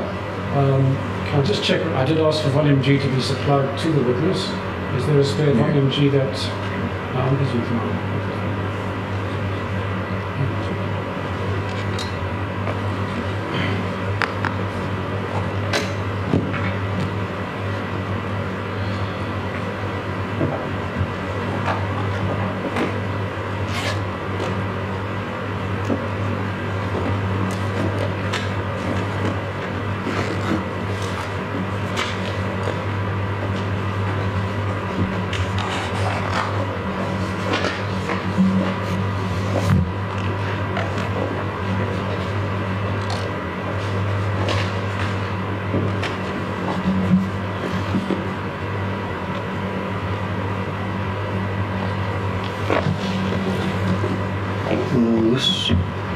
This is my inquest affidavit. It's not that... I'm talking about 2 or 3 page document. Yes, I just want to clear up how this document came to... Okay, but I don't see it here. This is my TRC affidavit. Okay, so... But it's fine, I understand. I know what you're talking about. No, that's fine. It's Okay. I don't know whether it's marked in that volume, G27 at page 1785. 178. So those will be the big numbers at the top. Perhaps my little Gina can assist you. Well, this one ends at 1762. 1764.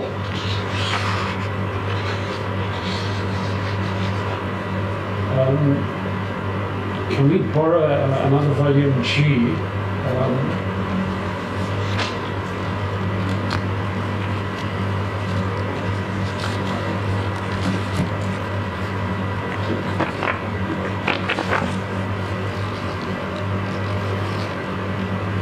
Sorry, I beg your pardon, you are looking for 17? It's volume G, page 1785. Yes. Use this one, I can get, huh? Thank you. Thank you, my lord.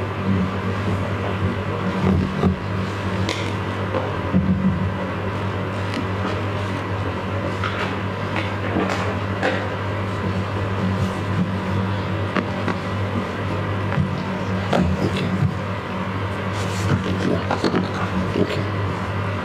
Yes. So, do you recall supplying the information that is reflected on these pages? Okay. What had happened, my lord, is that this document, together with a copy of my TRC affidavit, was found in Hoosen Haffejee's room. Okay? And I have an email from Advocate Shabnam Govender, because what I... Sorry, my lord, may I please sit? Yeah.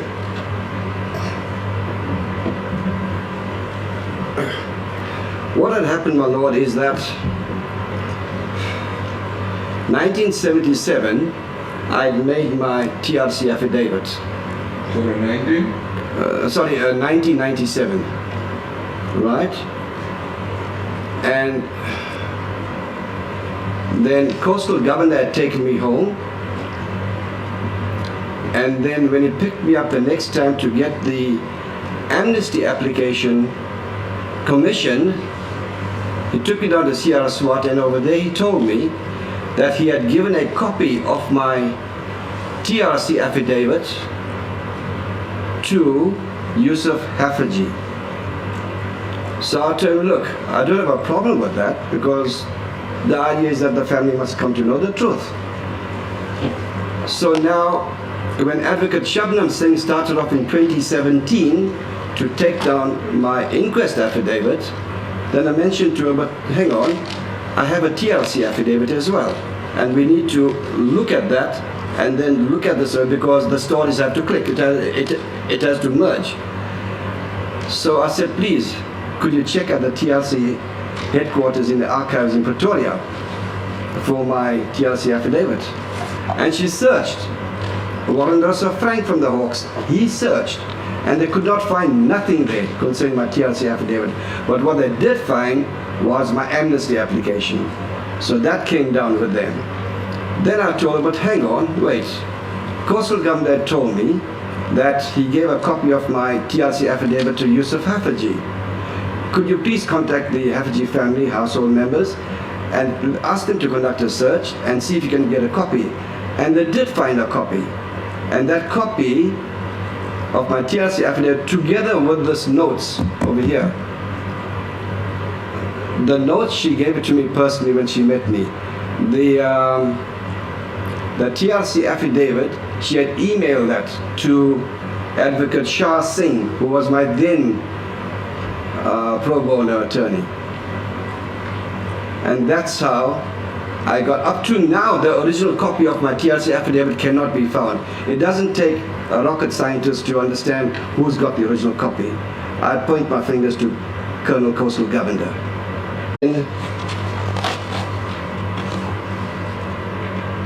There's some things mentioned over there which is not part of my TRC affidavit. So it's either one of two things, my lord.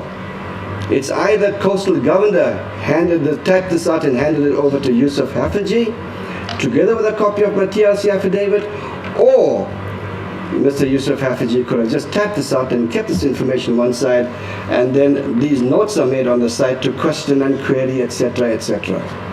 That's the only conclusion I can come to. But I personally did not draft this document.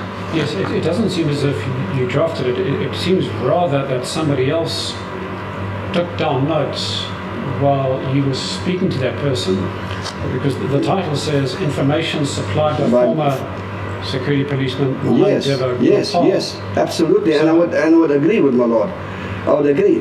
If you look at this is like a verbatim type of document where like I am talking, like it's words coming out from my mouth, the way it's written over here. And I was rather surprised, I was rather shocked. This person who's done this has got a good memory, but the only way to do this and to put out all these questions on the side over here is if you refer to my TRC affidavit. There's lots of information coming out of there. The questions on the side, I think for the moment we can ignore, because it's not clear who wrote.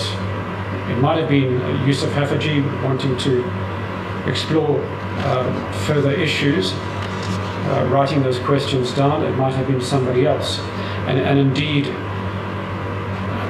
there's another copy of this document which we have handed up. Linda Jr. will tell me the exhibit number, which was found by Sarah Haffejee at the home. My recollection is that's a clean document that doesn't have these questions on the side. My lord, I'm told that's exhibit L1. If we need to, we can return to those questions.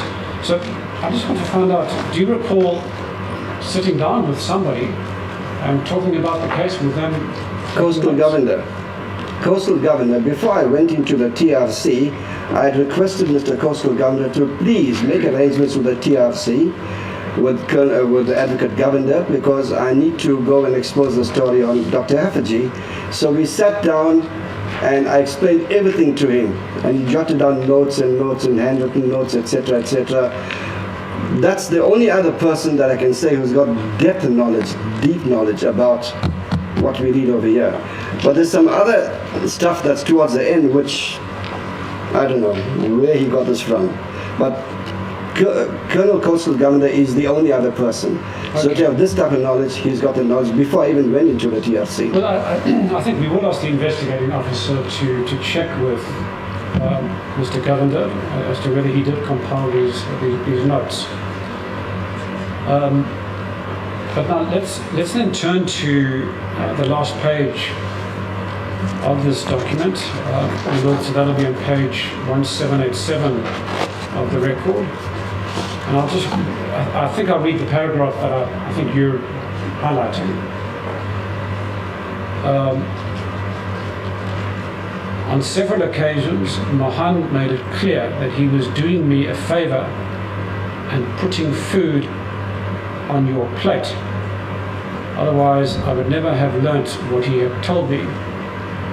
He stated that he was going to put everything down on paper in detail, not the little that he had told me about the assaults, interrogation, their source of information, how they entered the flat and how they copied the documents, and was going to appear at the TRC accompanied by his lawyer who was from Johannesburg. This could last up to 3 days and meant expenses like travel, hotel and fees, and inquired whether I was prepared to bear these costs. I immediately made it clear that I was in no position to finance anything. So what is your comment on that paragraph? I am absolutely, no, I never, firstly, I don't have an advocate or an attorney in Johannesburg. Secondly, to pay for my hotel and travel expenses and fees, etc., no ways. I never made no comment to nobody like that. I immediately made it clear that I was in no position to finance anything. I never ever stated that. Can I just read that out paragraph to you, sir? Sure. Okay. On several occasions, Mohan made it clear that he was doing me a favor. So now, doing me a favor, doing me a favor, who is he talking to? Is that Coastal talking here, or is it Yusuf talking here? Well, that's what we would like to know. That's what we need to find out. And I have to ask you, did you sit down with Hoosen Haffejee and speak to him? I met Yusuf on one occasion. Because Coastal Government had told me that Hoosen Haffejee wants to see me concerning his late brother's death. I reckon, sure, no, not a problem. So he had made arrangements for me to meet him at Chatsworth Center, at the shopping mall. And I sat with him at a coffee shop, can't remember which coffee shop, and then I spoke to him about that. But I never made any gestures of paying for a flight or paying for prepare my hotel fees and expenses, etc., etc. Nothing of that sort. Putting food on your plate. He was doing me a favor and putting food on your plate. No ways. I've never said anything like that. 1997, by my going to the TRC, I'm not doing the family a favor. I believe it was my lawful duty to expose the truth. When you spoke to Hoosen Haffejee, did he take down notes while you were talking? I can't remember, my lord. Do you take down notes? So it is possible that this might have been Hoosen Haffejee you were talking to. Well, I can't remember that he'd taken down notes. He did not come there alone. He came there with Advocate Hussein Mal.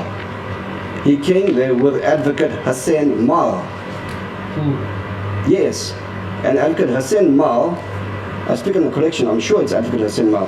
He's an ex-Robben Islander, from what I understand. He had quite a thick file, and when he opened the cover, there's color photographs of Dr. Haferty. And he had asked me, did you see this? Like, yes, I've seen these photographs in Dr. Haferty's file with the SB. And then they asked me, look, relate the story. And I related the story, what took place. But at no point in time did I say I'm putting food in your plate. Otherwise, I would never have learnt. Okay, so this person speaks again. Otherwise, I would never have learnt what he had told me. He stated that he was going to put everything down on paper in detail, not the little that he had told me about the assaults, interrogation, their sources of information, how they entered the flat and how they copied the documents, and was going to appear at the TRC accompanied by his lawyer who was from Johannesburg. No lawyer in Johannesburg. Yes, well, I had already appeared at the TRC, and was going to appear at the TRC, which means now that according to this, I haven't even appeared as yet to the TRC. Remember that after my appearance at the TRC, a copy of my TRC affidavit was given to Hoosen Haffejee by Coastal Governor. Coastal Governor confirmed that with me. Did you speak to Hoosen Haffejee after your appearance at the TRC or before? Did I speak to Dr. Haffejee after my appearance? Not Dr. Haffejee, Hoosen Haffejee. Hoosen Haffejee. Before my appearance. No. I'm just asking. I'm just asking, is it before or after? Yes, well, that's what we want to know. I can't recall. I can't recall. Now, in terms of doing somebody a favor, I suppose, in theory at least, giving information to Hoosen Haffejee might very well be doing him a favor. If it was Coastal Governor, what favor would that be? Well, I'm not doing him any favor at all, because I told him, make arrangements with Edward Governor and take me to the TRC, get him to the DRC and let me make an affidavit, which he did. So I'm not doing him a favor. As for my informing the Haffejee family via the TRC, I'm not doing them a favor. It was my lawful duty to do what I did. And for this person to state that I'm doing him a favor, I'm sorry, Well, just to round this up, did you ever ask anybody for payment in exchange for information about Dr. Haffejee? No, my lord, nothing at all. Up to today, there's not a cent. I could have written a book, my lord. I could have written a book, and I could have made money if money was my intention, if money was my motive. But up to today, there's nothing. May I please sit, my lord? Yes, please. Thank you. My lord, I see that it is 1 o'clock. Might this be a good time for the long adjournment? Yes, it is convenient. Proceed at 2 o'clock. As the court pleases. What is the time? Rise and